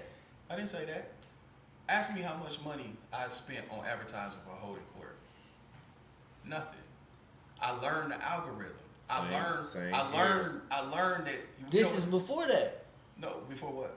You even thought, like, before Holdin Court was done. Yeah. You was thinking, oh, we gonna do this. Oh do no. This, So this is this. what the nigga hit me with. So I was gonna bring him to Cali because I knew I had access to the production out there. And so, but I knew he needed to be produced and kind of reeled in a little bit. You know what I'm saying? This is why I told him, will you do what I asked you to do? And so he didn't want to do it. right? And so the thing, it didn't take $1 million. He told me, give me 10 bands, and then you can do whatever. Now let me ask you a question. That's all you wanted was 10 grand, right? To do it. To start. No, that ain't what you said. You said I'm 10 a grand. hood nigga. That you would have got the Okay. rest after I got my 10. Okay, so this is the thing. That's not how business works, right? I understand. And No. I'm not a businessman. He could have paid That's you part of the that. problem. He That's could have part paid of you the that problem. 10 and made 10 million. So off that's of what it. I'm finna So say. why he didn't do it? So no, dig it, cause this the Alright thing. then. So this the thing. That's man. why niggas be like, where that 10 No, at? dig it. So that doesn't translate into business. That mentality. Let's just be real. So when you have an artist or you have any business that wants some type of minimum guarantee or something, because that's what you was asking for. It was an MG, a minimum guarantee. In order for you, that is starter's fee. No, that's not what that is. I'm kind of lacing you. It's a minimum guarantee. That's what you was asking for. The way those work. How you see it? Okay. Okay, we talking business now. Right, is that the conversation? Can we all Yeah. vote on that and say we It's talking? business. Okay. It's business. So I ain't business. so you got to come into that Respectfully, space. Respectfully, You yeah. got to come into that space because you're trying to do business, right? No. Then what are you trying to do? Podcast. That's business. There's entertainment business. Man. That's Okay, so dig it. Let Fastlane is my boss. Mhm. And Chef is my boss. You Okay. want to know why they my boss? Mhm. Because all that other shit is day job. Yeah, okay. I am an entertainer. All I want to do is entertain. I got you. I feel I you. don't want to do all that other shit. I feel you. And this feel is you. why we've been going I through feel you. this. So dig it. So tell me. So you wanted 10 grand. Usually when the MG starts, that's because you're already doing that with what we're doing. So like a rapper, for instance, when you want to sign a rapper that already has traction and he's already doing his thing, that's how he gets upfront money. You know, because he's already doing $50,000 a month. You want him to come to you, you got to bare minimum match it. It doesn't make sense for me to abandon my $50,000 and you give me nothing. Yeah. You know what I'm saying? It makes no sense. So he's gonna get that minimum guarantee. At the time, you wasn't doing nothing I'm saying in this space of media, business, of media, okay. in media, you Okay. wasn't doing $10,000. Yeah. So that didn't make sense to do. This is why I told you we have to bring value. I have to spend money to bring value to it so we can go get the money. But you see me make $10,000 and then blow it on some No, that's TV. not what I'm talking about. I'm talking about in this business. Mhm. Because I'm not taking you away from that doing this. That's what I'm You see saying. After business, I made 10 grand. No, I'm talking about the business of media, bro. I'm just saying what I would come with my worth when you would say that. You have no worth in media. I'm not talking about outside of that. You have no worth in media because your media experience hasn't garnered that. Is what I'm saying. That's just like me. If media experience. I'm talking about business. You haven't done at that time. You hadn't done anything media wise that had generated $10,000. You couldn't justify someone giving you $10,000 at that time to be a media personality because you hadn't done that. At that time, views was worth money. You know what I'm saying? I just wasn't getting paid. If I Okay, if so I that's what I'm saying. So that's what I'm saying. That's Exactly, what we're I'm saying the same Views thing. is worth money, so my views would show my worth. I wouldn't have to show nobody what I make, nigga. You see what it is. Y'all know how to count. Y'all know what motherfuckers make. Okay, that's not how that works, but I get your argument. So what I'm saying is at that that's how business works. So what I told you, I'm like, so now would I had been a fuck nigga if I had said, okay, that's cool, you just want 10 grand? All right. Now I doubt you would have really did all the work, but let's just say you would have did it, right? So What would the work consisted of? everything I've had to do with Holdin Court, consistently posting the right content, campaigning, traveling, doing Not my interviews. job. See? I go do the campaigning and stuff so- like that, so, but okay. posting and not my Okay, job. yeah, we could delegate that. I Yeah. get that. So, but the thing is you would have to show up for it and be committed to it. Now, would I have been a fuck nigga if I had gave you that 10 grand? Because that's all you wanted, right? Mhm. And then my first 2 years of Holdin Court, I made over 750,000. So would I have been a fuck nigga if I had made that money and just you wanted that 10, nigga? There you go. That's all you wanted. After you gave me my first 10, and No, I no, said, that listen, ain't what we discussed. we didn't discuss anything. I just No, in told real you what I time. wanted. and that's all you would have got. And that's all you would have got. That's not, or that's all you would have got. No, that's all you would have got. I've been like, all no, right. because you said it. You was like, I give me didn't- 10 grand and then we could do it. Right, and you would have continually No, because paid I'd have me. put that on paper. I wouldn't have signed. Okay, well. Right, That I would've was been- getting my 10. Well, the conversation didn't even go that far. Once the nigga said All y'all 10, hood niggas, it y'all didn't even go did that me. far. I was like, what? Nigga, I ain't giving you 10, like, you know, but just think about, but you were If you short. would've did But it. think about it. You were short-sighted on that. You lost. No, on that. No, let you me tell lost. you how. I got the 750. No. I didn't lose anything, and I saved 10 grand. That's why we still sitting here right here. What are you talking Because about? your 750 ain't 750 million what I can make. And you know that. So that's the difference. So tell me how you make 750 million. Put me on camera. You've been on camera Shout for out 10 to years. Charleston. You know what I'm talking You've been about? on camera for 10 years. I'm getting ready to go on the camera. Would You've you been say? on the Would you camera. say I conquered what I did? You've been on the camera. I've conquered what I went for. Remember my small-minded Kansas City? I've conquered what I wanted for. No, we were talking about So 750. now I'm going to the next We step. was talking about Now I 750. went to the world and I caught $1 million on my first one. You did. Okay. Congratulations. Fuck with me. So with that million, Wil Slap, y'all. so I'm him. how much closer Couple did of that, movies, you know so what I'm how saying? much closer did that million get you to that 750 million? Yeah, real close. Damn, a million. I get millions, and I ain't seen close My to million, 750 my million put me next to the one of the biggest YouTubers and influencers in Oh, so I today's opened day. up the door for you. Okay. Yeah, I'm with Charleston White, Nigga Nation.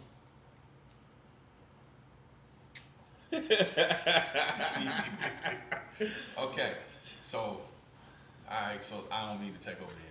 Go ahead. So- Y'all so- do y'all. You. This is what they want. Yeah, this is what they want. You and Charleston White. So help me understand that. What are you looking to gain from that? What do you aspire to do? And do you know what his business model is? Yeah. With Charleston, he's gonna open the door to more podcasting for Kansas City that I'd be able to bring. Like you said, you went to the Street Stars. You know what I'm saying? Like I would definitely me talking to them. I could have been got you on Street Stars. I know you can get me on there. I don't want. I have to get to this level. Like you said, I just run Kansas City. I don't run the world. I'm trying to get to the world now. You feel me? I run Kansas City. So they don't care about Kansas City until I present Kansas City. Because once I present Kansas City and everything that I have, it's an automatic, damn, no shit, 607. Everybody was like, what the fuck you got that? I'm like, yeah, Okay. yeah, just like you. So I'm saying what's the business model? Like, so how are you going to execute that and you know, how does You that? know, streaming makes a lot of money, man. Views is everything. Yeah. I'm going to get millions of views anytime this camera comes on me. Okay. The Heart of 50 States by, our 100th episode is going to be Okay. All right. Well, listen. Good luck with that, bro. I hope I hope that comes to fruition for you. Hey, listen. Anything is possible, and you can be anybody you want to be. You know what I'm saying? Create whatever you want to create. So, Man, I mean, consistency if is that's- everything. Yeah, if that's what you aspire. I was just curious because the thing is with Charleston is, I understand his strategy and business model. Charleston isn't monetized on platforms. You know what I mean? His name Right. will get you demonetized. Right. in the caption, you Right, know? right. And- Now, but what he's been able to do is leverage that social currency and get paid for interviews. Yeah. You know what Yeah. I'm saying? And that's what I'm on. And he has a skill set. And that's what I'm on. stand-up comedy. You know what I'm Yeah. saying? That's what I'm on. So I understand that. And I can rap. But you just understand you can rap. That's subjective. So then you have to understand too the risk that comes with that too. You know what I'm saying? The loss of peace of mind. A lot of these niggas that do that type of content. I don't gotta do that. I don't gotta do all that stuff that he goes through. I don't gotta talk about other people. Okay. I am content. I'm the net. Okay. Yeah. Okay. Oh, so you're not gonna be doing the disrespectful type shit that he do? Nah. Oh, okay. Nah. Okay. Nah. So We you gonna just be talk another- about people in the city. I ain't gotta talk about people. I can talk about life. Okay. I'm well rounded. But this song, You know what I you mean? talking about people though. My it's not really a diss song, it's called The Statement. Okay. So you made a statement about everybody but just me on the song. I mean, people getting dissed in the song. Okay. It's not just you. It's a lot. It's whatever I I want don't to say think to that get off my chest. I don't think you're fair. I don't think you spread the disses around fairly and equally. I think Who you think gets saved? I know you soft shoe with Rich. Me and Rich that's my big bro. He's giving me It don't and matter. showing me a lot. But if it's it's content, right? Because me and you sitting here, right? I put his name in there. He's in every one of my raps. No, this don't see you. he is a good talking nigga. You can tell the street nigga, right? Because you'll get him, and then he'll wiggle, you know what I mean? So, no, what I'm saying is, you soft shoot. So, with me, right, you'll be more vitriolic. You'll be more, you know what I'm saying, incendiary. You'll come right at me. Just disrespect me. You made a right? diss song about me. Stop, Will. We're not going to go there. Stop, Will. You made a diss song about me. Did we not agree on that? Not really. You No, just kind of no. hit me with it. That's not true. So That's not true. we That's not true. definitely said we had a plan. I just didn't know it was going to happen. So that let me tell you fast. why. I No, didn't- that's no. You came Listen, with a video and everything. I can said, see. "Holy I can shit, see this why is you did. quick." No, you. So that you are telling the truth on that. Uh-huh. What it was is. So listen, y'all. Me and Will, we had a plan. When we was going back and forth, we said, okay, while we have the local eyes, let's do something to try to help the artists. So what we were trying to create was something like Wildin' Out. It was going to be me and him, kind of as team leaders, going back and forth. But then he had his rappers, I had my rappers. Yeah. So the thing was we was going to be trading disses because people was going to want to hear Because what the other one was Brazy saying. Brazy and Nephew, Exactly. yeah, Exactly. they both made it too. So it was like, I forgot about them. I got about 8 diss songs. No, that's a fact. The problem with that was, I'll be honest with you, he didn't see mine coming. Because when I heard theirs, they were soft showing. And I was like, no. Because I'm thinking y'all really Shout load out to up. Rico Sport, man. I'm talking about he had niggas I'm hitting talking me about- from New Jersey and everything. Listen, and we'll get into that, right? So the thing is the niggas on my nephew and them, they soft showing. I come from no Vaseline and shit like that. I'm like, man, y'all better punch on this nigga. And they like, man, we like Will. Because hold on, no. What it is, and then because I knew you had MVP and he's good with metaphors, and Yeah. I was like, this nigga Envy gonna tear our ass up. You know what I'm saying? And Ray Money. So I'm telling them like, y'all got. So when I'm hearing they shit, they soft showing. So I'm like, no, nigga, this is how it's done. Because I'm thinking we finna lose. You know what I mean? So somebody got to do something. So that's when I stepped out like, nigga, if he dies, he dies. Fuck him. You know what I mean? And so then I was waiting on him. That's the thing. I did that, and I'm like, yeah, nigga. And I'm telling them, get your shit together. Get your shit together, because they're going to hit back. You wrote something, but I you rapped never it. finished it. I and rapped you never it. put it out. I rapped it, and it's shit. I was still big. I rapped it. Everybody heard the shit. That's not our You know what I plan, mean? bro. That wasn't the plan. He deviated from the plan. So now this I'm is. not a real rap. I ain't never made no videos and did all that kind of shit. But you could have reached out to me and said, Court, bro, I see you did the video, nigga. So I need to do a video, nigga. You did that. I thought we were on the same page. No, we were on definitely plan. on the same You see what I'm page. saying? We were definitely. This is where the disconnect came. So once his side I would didn't call real a deal. once his side didn't fall through, hold on. Once his side didn't deliver, but then I'm noticing he's still talking on social media. So I'm like, bro, okay, come with something. We have a plan here. We're trying to do something. Stick with it. He never followed through, but he's still doing this. So then I'm kind of like, nigga, you just want to talk shit on me? Like, I thought I'm only letting you talk shit on me because I'm thinking we have a plan. You know what I'm saying? But then when he didn't deliver, I'm like, oh, so you trying to piss on my forehead and make me believe it's rain. You know what I'm saying? And so then that's where the disconnect started. You know what I'm saying? I guess with him, I didn't know that. You know what I mean? That's new to me. But now that we saying it out loud, you got to understand, I have a business mind, and I'm thinking we're doing business. Yeah. You know what I'm saying? It makes sense now, though. Yeah. It makes And sense so now. at that point, that's But I made my diss song. but I he made didn't it. follow through. And so then the nigga got mad at me because I pulled the diss song down. And you want me to tell you why I pulled it down? I didn't get mad at you. Rilla Dilla Okay. got mad at you. So but you spoke on it. Let me tell you why Yeah, I pulled yeah. it down. I pulled it Shout down. out Rilla Dilla. Shout out Rilla Dilla, man. I pulled it down because I had did an interview in LA. He's told this story, but he minces the facts a little bit. The problem was, you know what I'm saying? I did, he twisted a little bit. I did an interview in LA, and when they do research on you, that was going on. They asked me about him and Rilla, but when they asked me, it was like, it's kind of like if you got a brother and y'all might get into it, but then an outsider say something about him, you're like, nigga, who you talking to? You don't know us like that. And I didn't like that. I didn't like how it made me feel, because I'm like, damn, and I'm learning this media shit at the same time.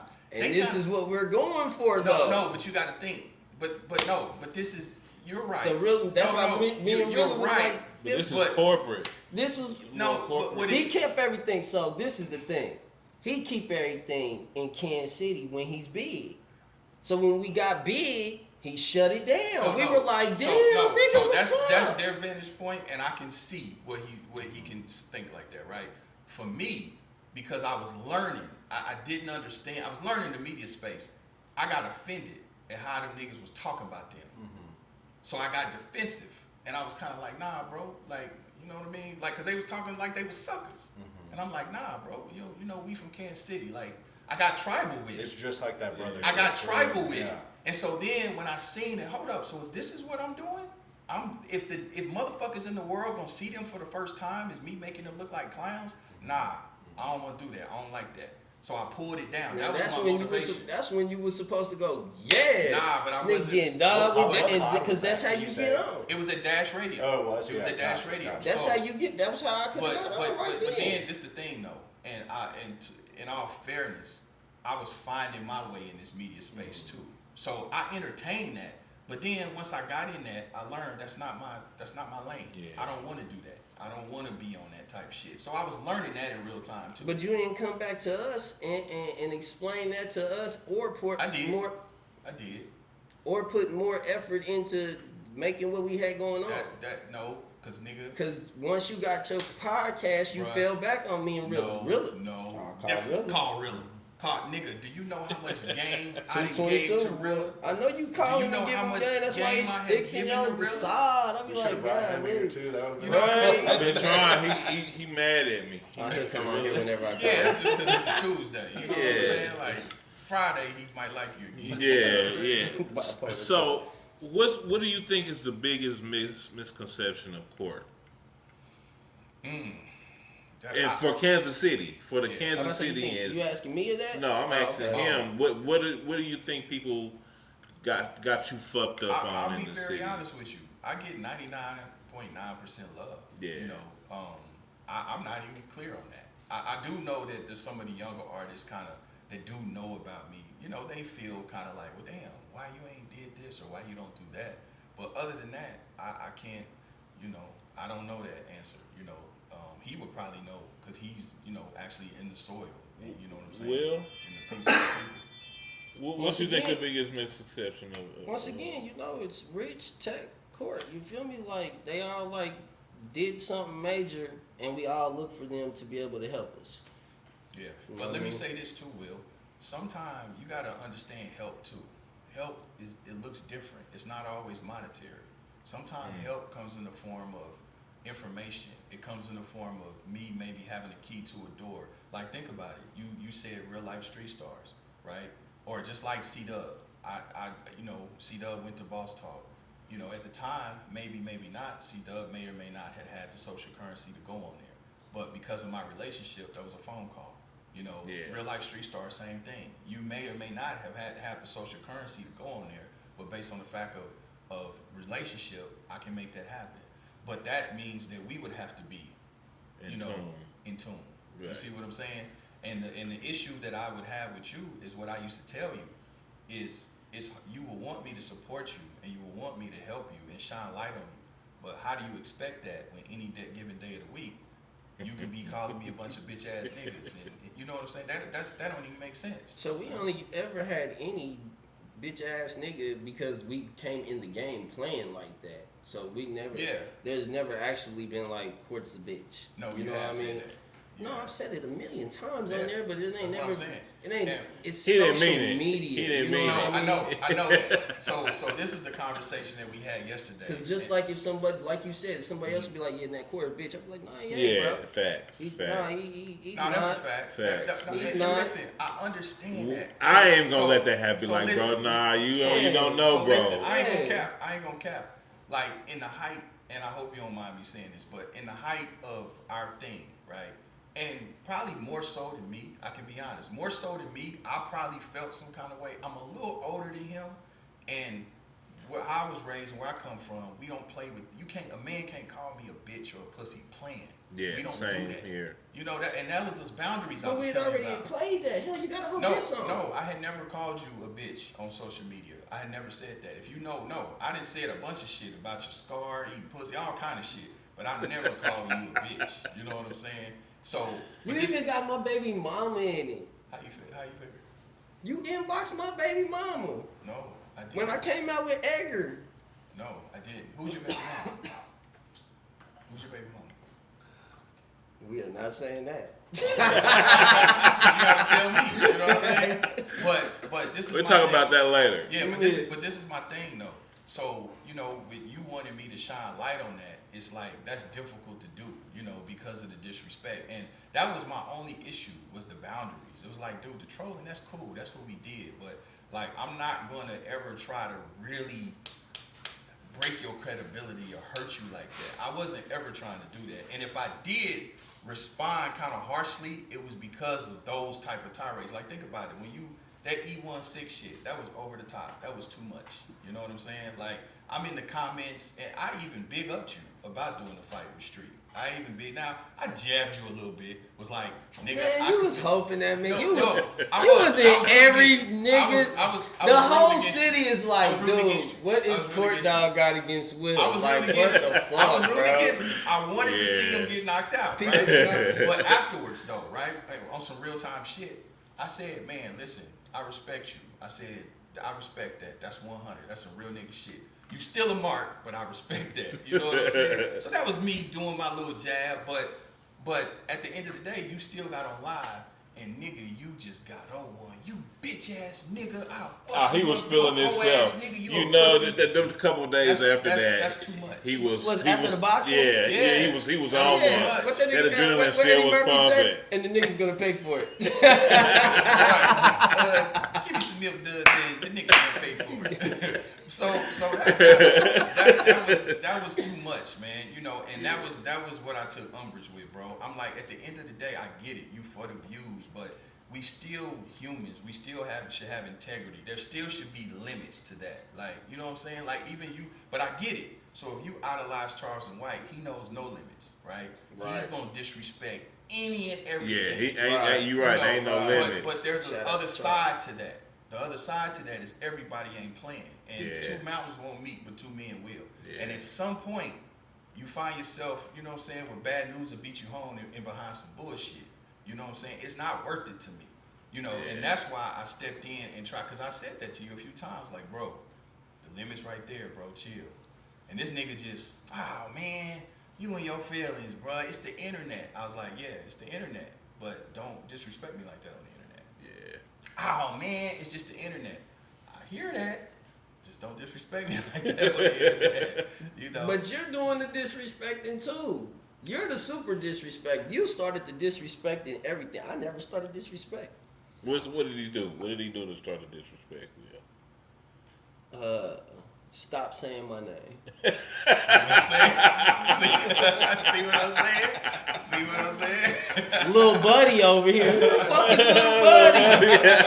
You know what I mean? You want me to So tell you? the whole city's like, who the fuck is little buddy? What are you talking about? You know what I mean? And it was like, And he probably did so that at on purpose. So Yeah, at I that, did. because now we're done playing when you start saying little buddy. It's like I don't take it as we trying to big each other up on the internet because Yeah. you ain't bigging me up. Only my town He though. never big But me he up. never, and he's big to the world. And how I ain't getting big to the world if me and Court Dog are going, how the world don't know about this. So if we go, I remember going and checking his page for one time and was cracking up like, damn, that nigga don't have Slap It or Trash It or nothing on his page.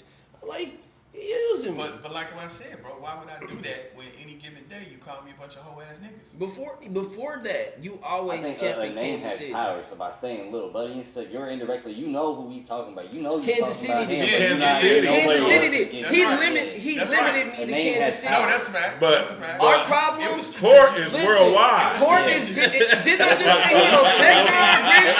Kansas So if- City, you know. Yeah, so who- that's the so- only way you y'all know. can address it without giving him light. Yeah. You know what I'm saying? So it's like, y'all that know. But the motherfuckers who don't know be So like, who is that? that's Yeah. the reason why Yeah. everybody it be mad at you in Kansas City. That's the reason why. Nigga, everybody ain't mad at me. Over here. That's why they are. They are. Stop That's why it. we sitting here. That's Stop why you had to come see me. But see, You that's the had- thing though. See, I knew you was gonna say that. I bet somebody he was gonna say that. That nigga gonna say. 'Cause you I mean, know yeah, me. you know I'm big dog. You know, I he am. had to come and make it good with me. I He mean, has how he to. gonna survive? Had You know, to. see. But this the thing though, right? But the issue was, I always say communication ruled the nation, right? Mm-hmm. When it was like, in all fairness, I can remember we was down in Velvet Freeze. Remember that night we was down there? I was solo, and me and you was down there kicking it. Mhm. Okay, I was low key kind of on the fence about you, you know, because of the disrespect. But when I saw you in person, it was different. But I still was a little bit like, I don't know about this nigga. That's another But thing. hold on. But let me, and this is to your credit. So I'm not sure about this nigga, right? So I'm leaving. And he says, you straight? I was like, yeah, nigga, I'm good. He was like, nigga, you need me to walk you to the car? I said, nigga, I don't need you to walk me to the car. No, he been drinking. But, no, I don't drink. I haven't He drank. take a shot. I never he drink. was off. No, I don't drink. Yeah. But I walked outside and he went with me and he watched and made sure I was straight. So that was confusing to me. I'm like, damn, this nigga disrespect me to high hell on social media, but this nigga literally like making sure I'm good. Yeah. You know what I'm saying, in real life. So it was confusing for me, you know, so I would try to reach out. And then even when they, you know, they lost everything in the fire, you know what I'm saying? I really wasn't fucking with you. I didn't like you. But my human side kicked in. I was like, okay, this is real life. This is kind of some bullshit. I reached out and said, Yeah. hey, you know, man, I know y'all going through it. If it's anything I could do, I got a spot that's furnished. I'm trying to sell. It's near you. Y'all can have to. It ain't even about no money. You know what I'm saying? Yeah. That was on some real nigga shit. Because I'm able to separate the two. Yeah. You know what I mean? Because an inkling in me, deep down, I said, I don't think he's a bad nigga. You see, I can separate, like you can charge it to a nigga's mind and not his heart. Yeah. Like, I don't think his heart is malicious. Now, his mind might be fucked up sometimes. So that's what would be the saving grace. You know what I'm saying? Of just like, okay, I don't think he's just a boring person. You know what I mean? So we had moments like that, and I try to reach out. But see, it was one way. You know what I mean? He wasn't trying to get no understanding or even why to tap in with me and say, bro, you know, man, you straight? Like, what's up with us? Like, you know what I'm saying? You know, what? Talk to me. No, I did. When? When I caught you in traffic and called you. Jayla. Look, she You even see- giggled. You see the She words? even Hold on. But giggled. look at the words that he used. I caught you in traffic. You see, that's the shit he do. No, You that's know what I mean? Kansas City terms, nigga. You was Nigga, slithering when you and I catch caught somebody, you you in know what I traffic. mean? If we Catch funkin', somebody. if we was funkin', I had caught you He in know what I'm traffic. talking about. He know what I'm talking about. But no, he did. And I wasn't in a good space with him. You know what I'm saying? Yeah. And, So I'm calling him. I'm like, he man, did. He called me. I just seen your shit. I didn't know you was in the town. You know, being on some Kansas City shit. Boy, Yeah. you know, I could have flipped that motherfucker. Boy, you better be glad we ain't really fucking this shit silly as motherfucker. What you doing? He did. You want what you got up later? He was He like, did. nah, we gotta talk now. I'm like, hold on, Yeah. nigga, I got the kids in the car. I'm about Nah, to. he did it. That's We gotta talk right now. That's I'm like, a fact.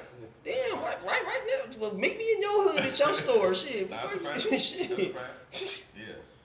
Yeah, like I reached out, so he can't say that shit, Corey. Nah, that you did, but you was prompted by seeing me. You wouldn't have never reached out prior to that, because that moment Fuck wasn't even. what I was prompted No, by. what I'm What saying. does that No, mean? listen to You what I'm. such a good talker. Listen to what I'm saying. Oh, he was talking about me. No, Oh. I'm saying that moment wouldn't even have been there if we had communicated before that. Prevention is the best cure. So if you had reached out even before then when you hit me, it probably would have been different if we had some understanding. You see what I'm saying? So that's what I be trying to do with these, because you know how I know. I bro. didn't know you had a bad feeling. Yes, you did, nigga, because I told you, bro. On real, you know, just me being in the background, I told you this yesterday. I was like, it was a lot of times that he was oblivious. Like, he was like, real life, like, nah, and I'm She telling over there him, telling me. I'm Nah, telling him Court's this mad, is he's the in best. his feeling. I'm like, no, he's really not. mad at He you. I'm fucking like, knows this, what I'm we're like, doing. This is serious. I'm like, this is not, Yeah. no, like, Like, Yeah. like he's real life Yeah. upset at you. I'm like, He wasn't I don't hearing feel me. that energy. So That- then I called you. So you would, but I'm saying, see, that's what he wasn't hearing me. When I'm communicating, saying, Will, Yeah. he's telling me, cuz, it's just content. You tripping. He's not listening to me. Yeah, I I'm think you telling in your feelings. I'm telling you. You know what I mean? He telling you I'm he telling in his feelings. So that's so if you So when you tell a nigga that, you be like, so what we gonna do with it? no, so then It ain't like we about to chill out. No, so listen, no, if we men in our 40s, then if you respect a person, that's just like if I do this and he tells me, bro, don't put your foot on the table. Now, if I do this and he get up and slap the shit out of me or feel some kind of way, I have to understand that. I don't get to say, nigga, I do what I want to do. Nigga, you acting like a bitch. Nigga, we podcasting, nigga. You know what I'm saying? Nigga, I'm courting this bitch. We don't get to do that. You see what I'm saying? So that's basically what he was doing. He wasn't Yes, hearing you me. do get to do that. Okay. And so then you get what comes with that. Well, then fight. Well, I wouldn't give a fuck. You wouldn't fight me. I definitely would fight. You wouldn't fight. Man, Stop it. shit, that's Stop another it. 100,000. Stop it. You Stop got the it. 10K. Look, I knew that was coming. That 10K. Here goes my 10, y'all. So real talk, I was trying to get this nigga to fight. Was I not? I was like, dude, we right here at the park. Let's go over there and we can get it off. This nigga gonna tell me, nigga, you too big to just be trying to beat up on me, nigga. I'm not gonna fight you. I'll get my cousin. I told you that the other day when we talked on the phone. I was like, nigga, ain't nobody fighting you. Look me up and down. My cousin about your size, nigga. You can fight my cousin. You ain't gonna be beating up on me. I'm like, what? On crap. Ain't that what I told you the other day on the phone? I was like, Court, ain't nobody fighting Well, you, bro, bro. but this is my thing. When you Now we make put the it, gloves on. when you make it like that, then you know if that's not what you want to do, then you just leave it alone. Yeah. But you didn't even want to fight. I did. You didn't want no problem. I did. Fighting. I I was did. really trying to work it out. I feel like I y'all did. could Yeah, probably he try to didn't work want it to out. fight. But it do be an issue between both of y'all where I feel like y'all both just be like how you sat there and said, I be confused. Mhm. Y'all both teeter-totter on that because it'll be 1 minute where you be like, all right, let's work it out, let's be cool. But then he'll, do whatever he do that makes you feel like that. But then he's like, all right, well, he Because said he'll go back on it. He said he wants to work it out. He'll go back on it. Yeah. Because it ain't supposed to have no feeling in it. Now it's like the feeling is because Now you get the damn feelings, and here we go. Weird. And that's the reason why I told you yesterday that Damn, between Leo. y'all two, that situation was a mess. Yeah, and I admit it. You said something which it stuck with me, and it bothered me a little bit. Because you said, you was like, or either you said, one of y'all said it, you was like, yeah, that day your mind wasn't right. Like you was really on one. And I looked back at it and I said, damn, being self-aware, like maybe I was taking it a little too personal. You know what I'm saying? But I'm human. You know what I'm saying? I'm human. So, but Man, if I don't care about that. but- You but- got in your feelings. But no, and but I'm saying, that was but what bumped we us got, up. but we got to be responsible with that. You know what Yeah. I'm saying? Because shit can escalate, right? Yeah. Because this is the thing about it. If we just being honest, If your mind wasn't right. that's what I'm it saying. In that but moment, to yeah. be honest with you, I really wanted to go in your shit. The only reason why I didn't is I'm a because, gangster. huh? Because I'm a gangster. No. It's a couple reasons. I'm gonna tell you, it's a couple reasons. For one, it was like, and you all men, we can see that, right? Mhm. But and what she said, I'm not trying to, bring you down or nothing like that, but I'm saying I'm a little older, so I did kind of look at you like my little brother. You know what I'm course. saying? So I felt like, damn, I'm beating up on my, you know what I mean? I didn't want to feel like that. Because you would have been a bitch. But then, That would have okay, made you a I can bitch. go with And that. saying the big brother I and can go with everything, that. you'd be I like, can you go with got that. in your feelings Right. and started But tripping. then the other thing is I know you keep your little gun on you too. So I was like, I have to do the thinking for both of us. You know what I'm saying? I have to do the thinking for both of us.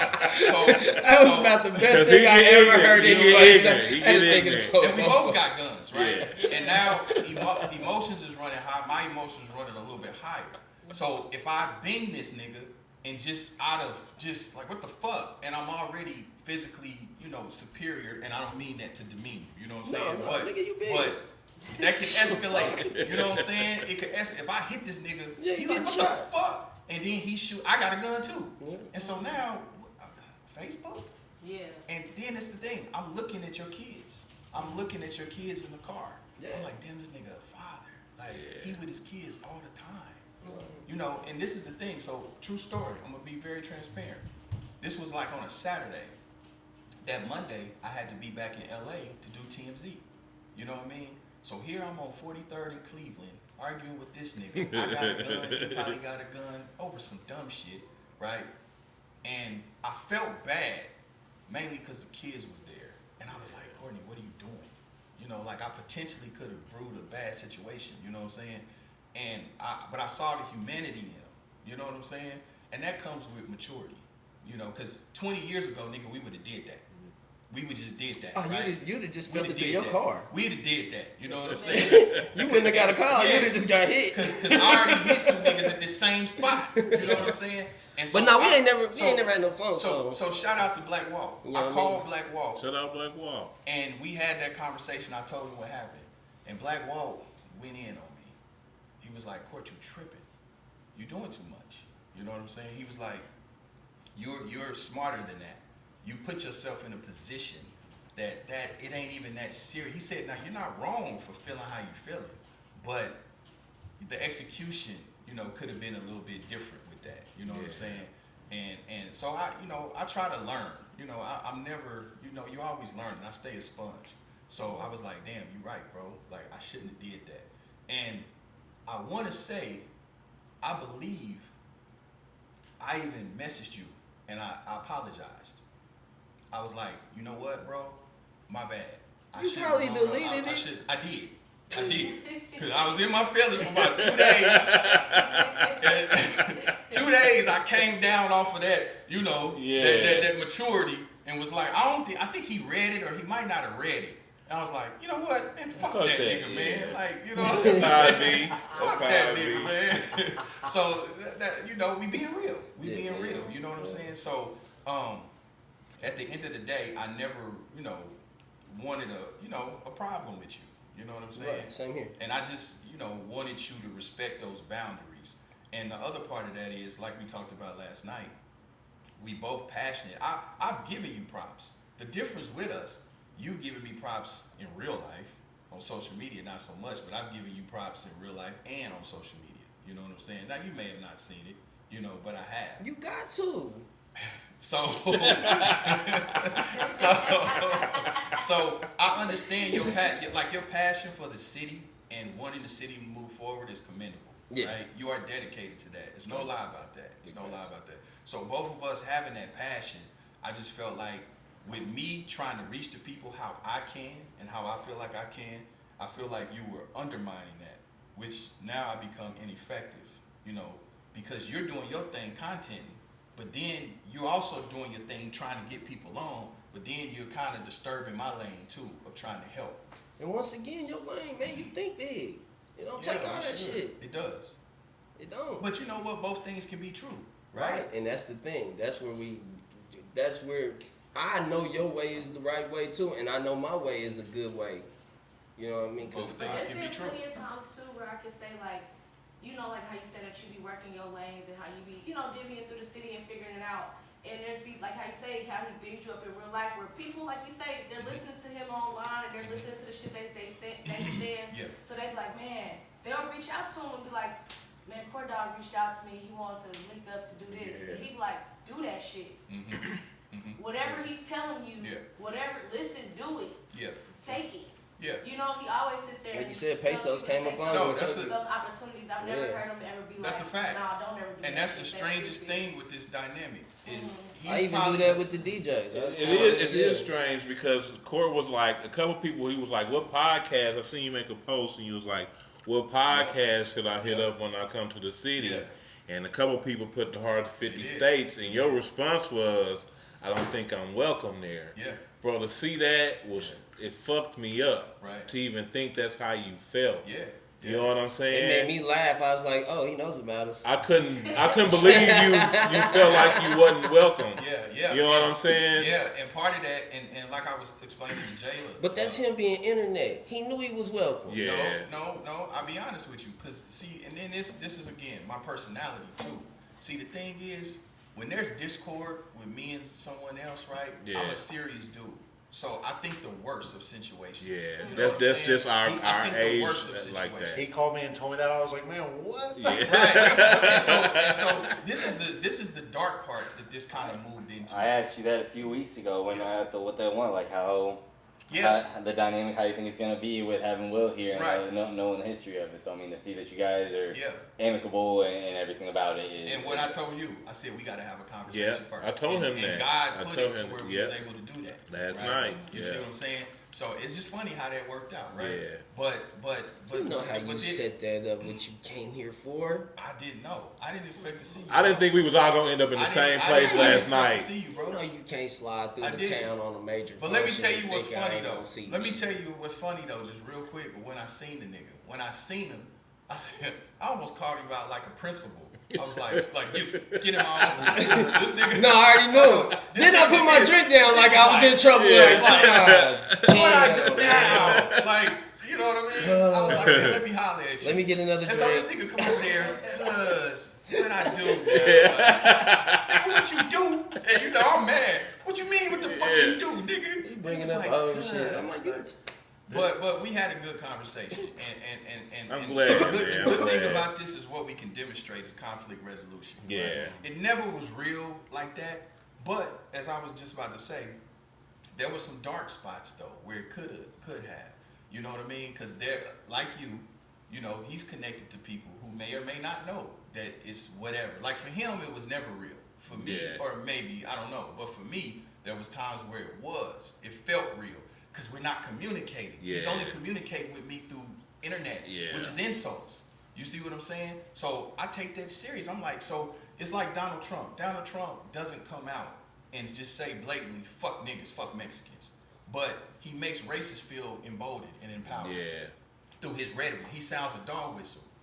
See, he doesn't understand kind of my position of what I have to deal with. So just like he says, well, there are niggas that feel like you could do this and you could do that, right? So when he's coming with that rhetoric, in some spaces he can make it dangerous for me. Not from him, but putting a battery in niggas' backs who don't know the dynamic and taking what he's saying as law. Yeah. And now they see me and they feel like, oh, this the bitch ass nigga don't help nobody, just be stumping on nigga. Nigga be trying to bully Will. Man, let's get that nigga. You see what I'm saying? Yeah. So he's not understanding my side of it. Like, bro, I'm a man. I'm here all the time. If this shit was going on in Omaha, I wouldn't even care. I don't go to Omaha. It don't matter. But This I'm is frequent home. here. This is home. So there's so many layers to what I think he just was tone deaf to what was going on and what I'm dealing with. Yeah. And that's why I wanted to cut it out. And I even told him it was people on my side who didn't know. Like, you know, and I don't want to say it on camera, but it was times where my people didn't seen him and they really wanted to get on him. Yeah. And I'm literally cussing niggas out like, what the fuck? Like, no, nigga, we not doing, no, sit your ass down. Like, but they don't know. They don't know. Yeah. And that's where I was like, dude, this shit is getting out of hand. It's getting out of hand. You were smart. It's getting out of hand, you know. Now they had you down bad, bro. Smart. Well, I'm glad y'all was able to talk it out, man. And don't ever feel like you're not welcome. Anytime you come here and you want to come talk, the doors is open, man. I appreciate it. I just want to say another thing too, like I was saying with Jayla. Well, the door's kind of locked unless I open it. So like I was saying with Jayla, like the other part of this that I don't think that you knew or recognized, right? Because I get what you're trying to do, and as for the city as you are, at times you can still be very selfish too. You know what I'm saying? And I don't know if you realize it. You may not have to be. Oh, okay. So, like for instance, like how this shit work, the politic of it. You could be, me and you could be, you know, I could be feeling some way. You could be feeling some way, right? But you next to him, I might have a key to a door that can help him, or I might want to fuck with him. But because y'all right there, he's standing next to you, he's still standing in front of me. Mm-hmm. So now that's locked off. Mm-hmm. So I ain't fucking with that. You see what I'm saying? So what it does is it keeps us fractioned off where we can't share a resource, we can't share an information, right. We can't, and so now you would be the nucleus of a lot of that. Mm. You see what I'm saying? It's tentacles to it. So you think, I get it, maybe you don't mean it. You think it's a moment that you're just having it was fun. And you're not understanding the ripple effect of that. You see what I'm saying? So now you kind of make everything ineffective. because even it's motherfuckers that, I hate to say it, people that have kind of joined on your bandwagon, just, it's almost like I done brought y'all together in the fuck court train. You know what I'm saying? Where we all could have built together in different ways, you know? But it's been fractured off because of trivial. I ain't never told nobody say fuck court. Honestly, I be feeling like that because to a certain extent, I feel like you will make it feel like people have to pick a side. Where it's kind of like you either fucking with me or you fucking with him. It's how you. Right, you put a lot of people under pressure like that. You You kind hit of be them, like, tell all them right, that. well shit, he's this nuclear bomb right here. Instead of me just being like, I know you could have the potential of being a genuine person. Who gives a fuck about him? Let me try to work with you. You immediately be like, pick a side or slide. So they be like, yeah, shit, and that's, I'm gonna tell you that that's a fact. That's a fact, and I'll tell you why. It runs a little bit deeper, and that's a fact because there's a couple of different things to that. Because now,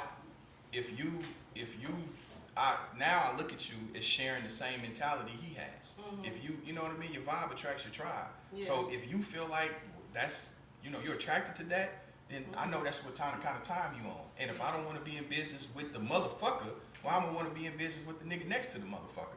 Yeah. You know what I'm saying? It don't make the sense. only reason why I say that is because it's like if you even see the potential. No, in that I've person, seen you a lot of wouldn't even- potential. You wouldn't even reach out to them Yeah, to but see that potential. no, So it's that's kinda like that's we- no, that's right. But you that got time frame is that without even giving people the shot. yeah. That's how I'm definitely. that's how it goes. But that's business though, and Yeah. that's strategy. I'm definitely with pick a side and slide. Yeah, so but that's business strategy. Yeah. Like they just That's reported, business in their street. They just reported like Birdman said when he went to Priority, and Pete was like, "Shit, if y'all sign him, I'm gone." Y'all, it wasn't hating. That was a bit. He had to protect that. He had to protect that. Nah, I came over here so I don't have to compete with Death Row and Interscope and all of that. So I'm not finna. No, I ain't giving that up. I didn't work too hard to be priority in this motherfucker and have the budgets and be able to maneuver how I need to maneuver. That's just business. And then this is life. That nigga who's coming up. I'm that nigga that's coming up. So well, nobody's taking that from you. That's what I'm saying. But yeah. when it's like they like pick a side and slide, Yeah. like that's what it's became in Kansas City, kind of. You know what I'm saying? And now everybody's like, well, I'm gonna run with Will because he has the internet. Everybody else is just you can't compete with Will. He has the internet. If I post it, if you post something and I post something, I'm gonna get triple the amount. You know what I'm saying?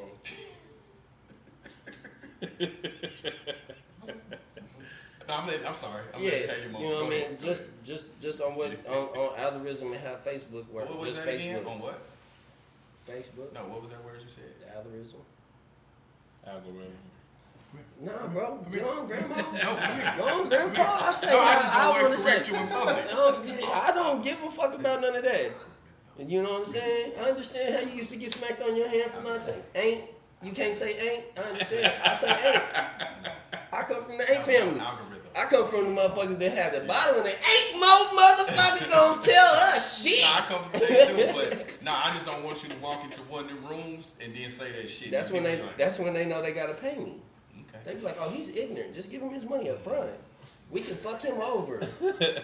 Like I said, give me my 10 up front. You think you gonna fuck me over, and then y'all find out I'm a genius with a plan, and I used you just like I did the boxing, 100,000. You made 100,000 off the boxing. Collectively. Oh, excuse me. Okay, I'm gonna let you have that one. As a podcast veteran, what advice would you have for new podcasters coming up? Shit. A podcast veteran? I want to add on to that question as well. What advice would you give to new podcasts? And from having come here and seen us today, what advice would you give us to be able to grow and scale more? Oh shit. I mean, I think y'all doing good, bro. It's just consistency. It's just time and consistency.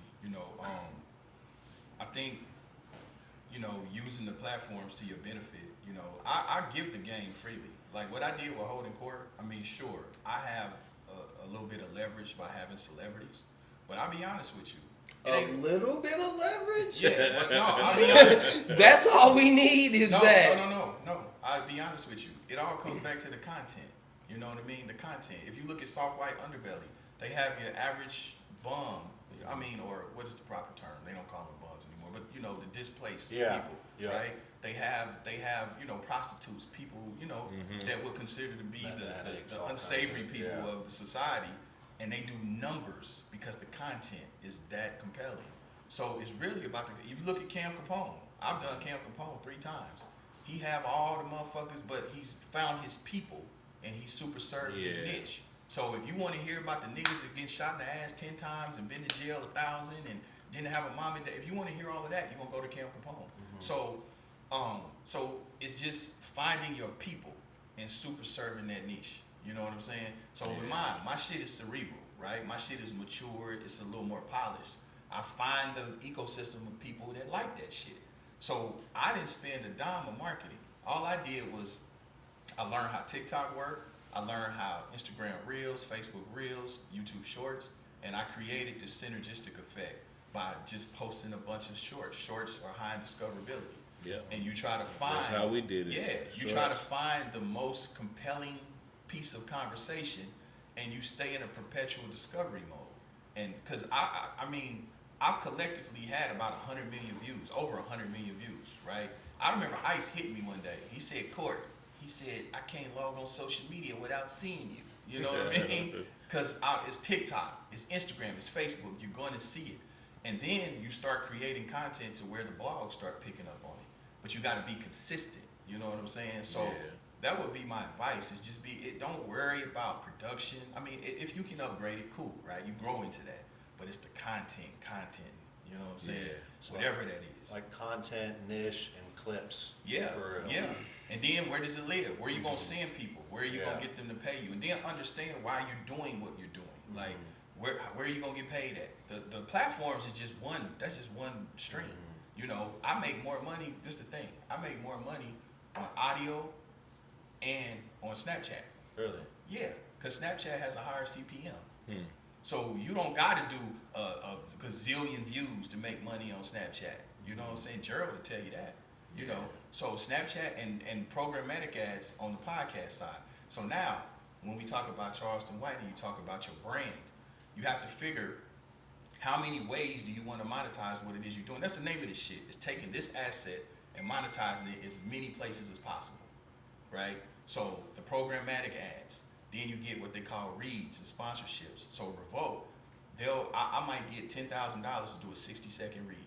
So, you know, Bank of America might give me a 30-second script. You know, hey, welcome to Big Court of the Holdin Court Podcast. And I've been banking with Bank of America for many years. You know what I'm saying? You get your radio voice on, 10 grand. You see what I'm saying? But you have to build the numbers. You have to be consistent and build it up, because in essence, you become an advertising agency, because they want to advertise to your crowd. It's where the So money's at. this is why Joe Rogan gets $100 million deals, because he has this fucking massive audience that taps in. So it's understanding, finding your people, and then serving them. That's what consistency. Perfect. Well, I know we've been here for at least 3 hours. 3 hours, 3.5 hours. Appreciate you for sliding through. Yeah, for sure. Thank y'all for sitting down, chopping it up, coming to an understanding. I know that wouldn't be hard. And mind you, I want to say, you know, like, man, y'all fuck with dude. You know what I'm saying? Support him. You know, go, you know, support his shit, share his shit, whatever he got going on. You know, and I'm saying that, you know, fuck with him. He's learning too. You know what I mean? He's learning, and he's gonna grow into his greatness. So, you know, have grace for this man. You know, you know what I mean? He coming. Y'all look out. 90 days, he said. 90 days. But then I just want to say, if youngsters is watching, you know, what you're watching is conflict resolution. You know, 2 men have a disagreement, are able to discuss it. You know, again, we separated from everybody. We talk, we cuss each other, we whatever, nigga, this, that, and the other. I'm sorry too. You know what I'm saying? And like men being able to understand each other. So that's what I want the takeaway to be from this. You know?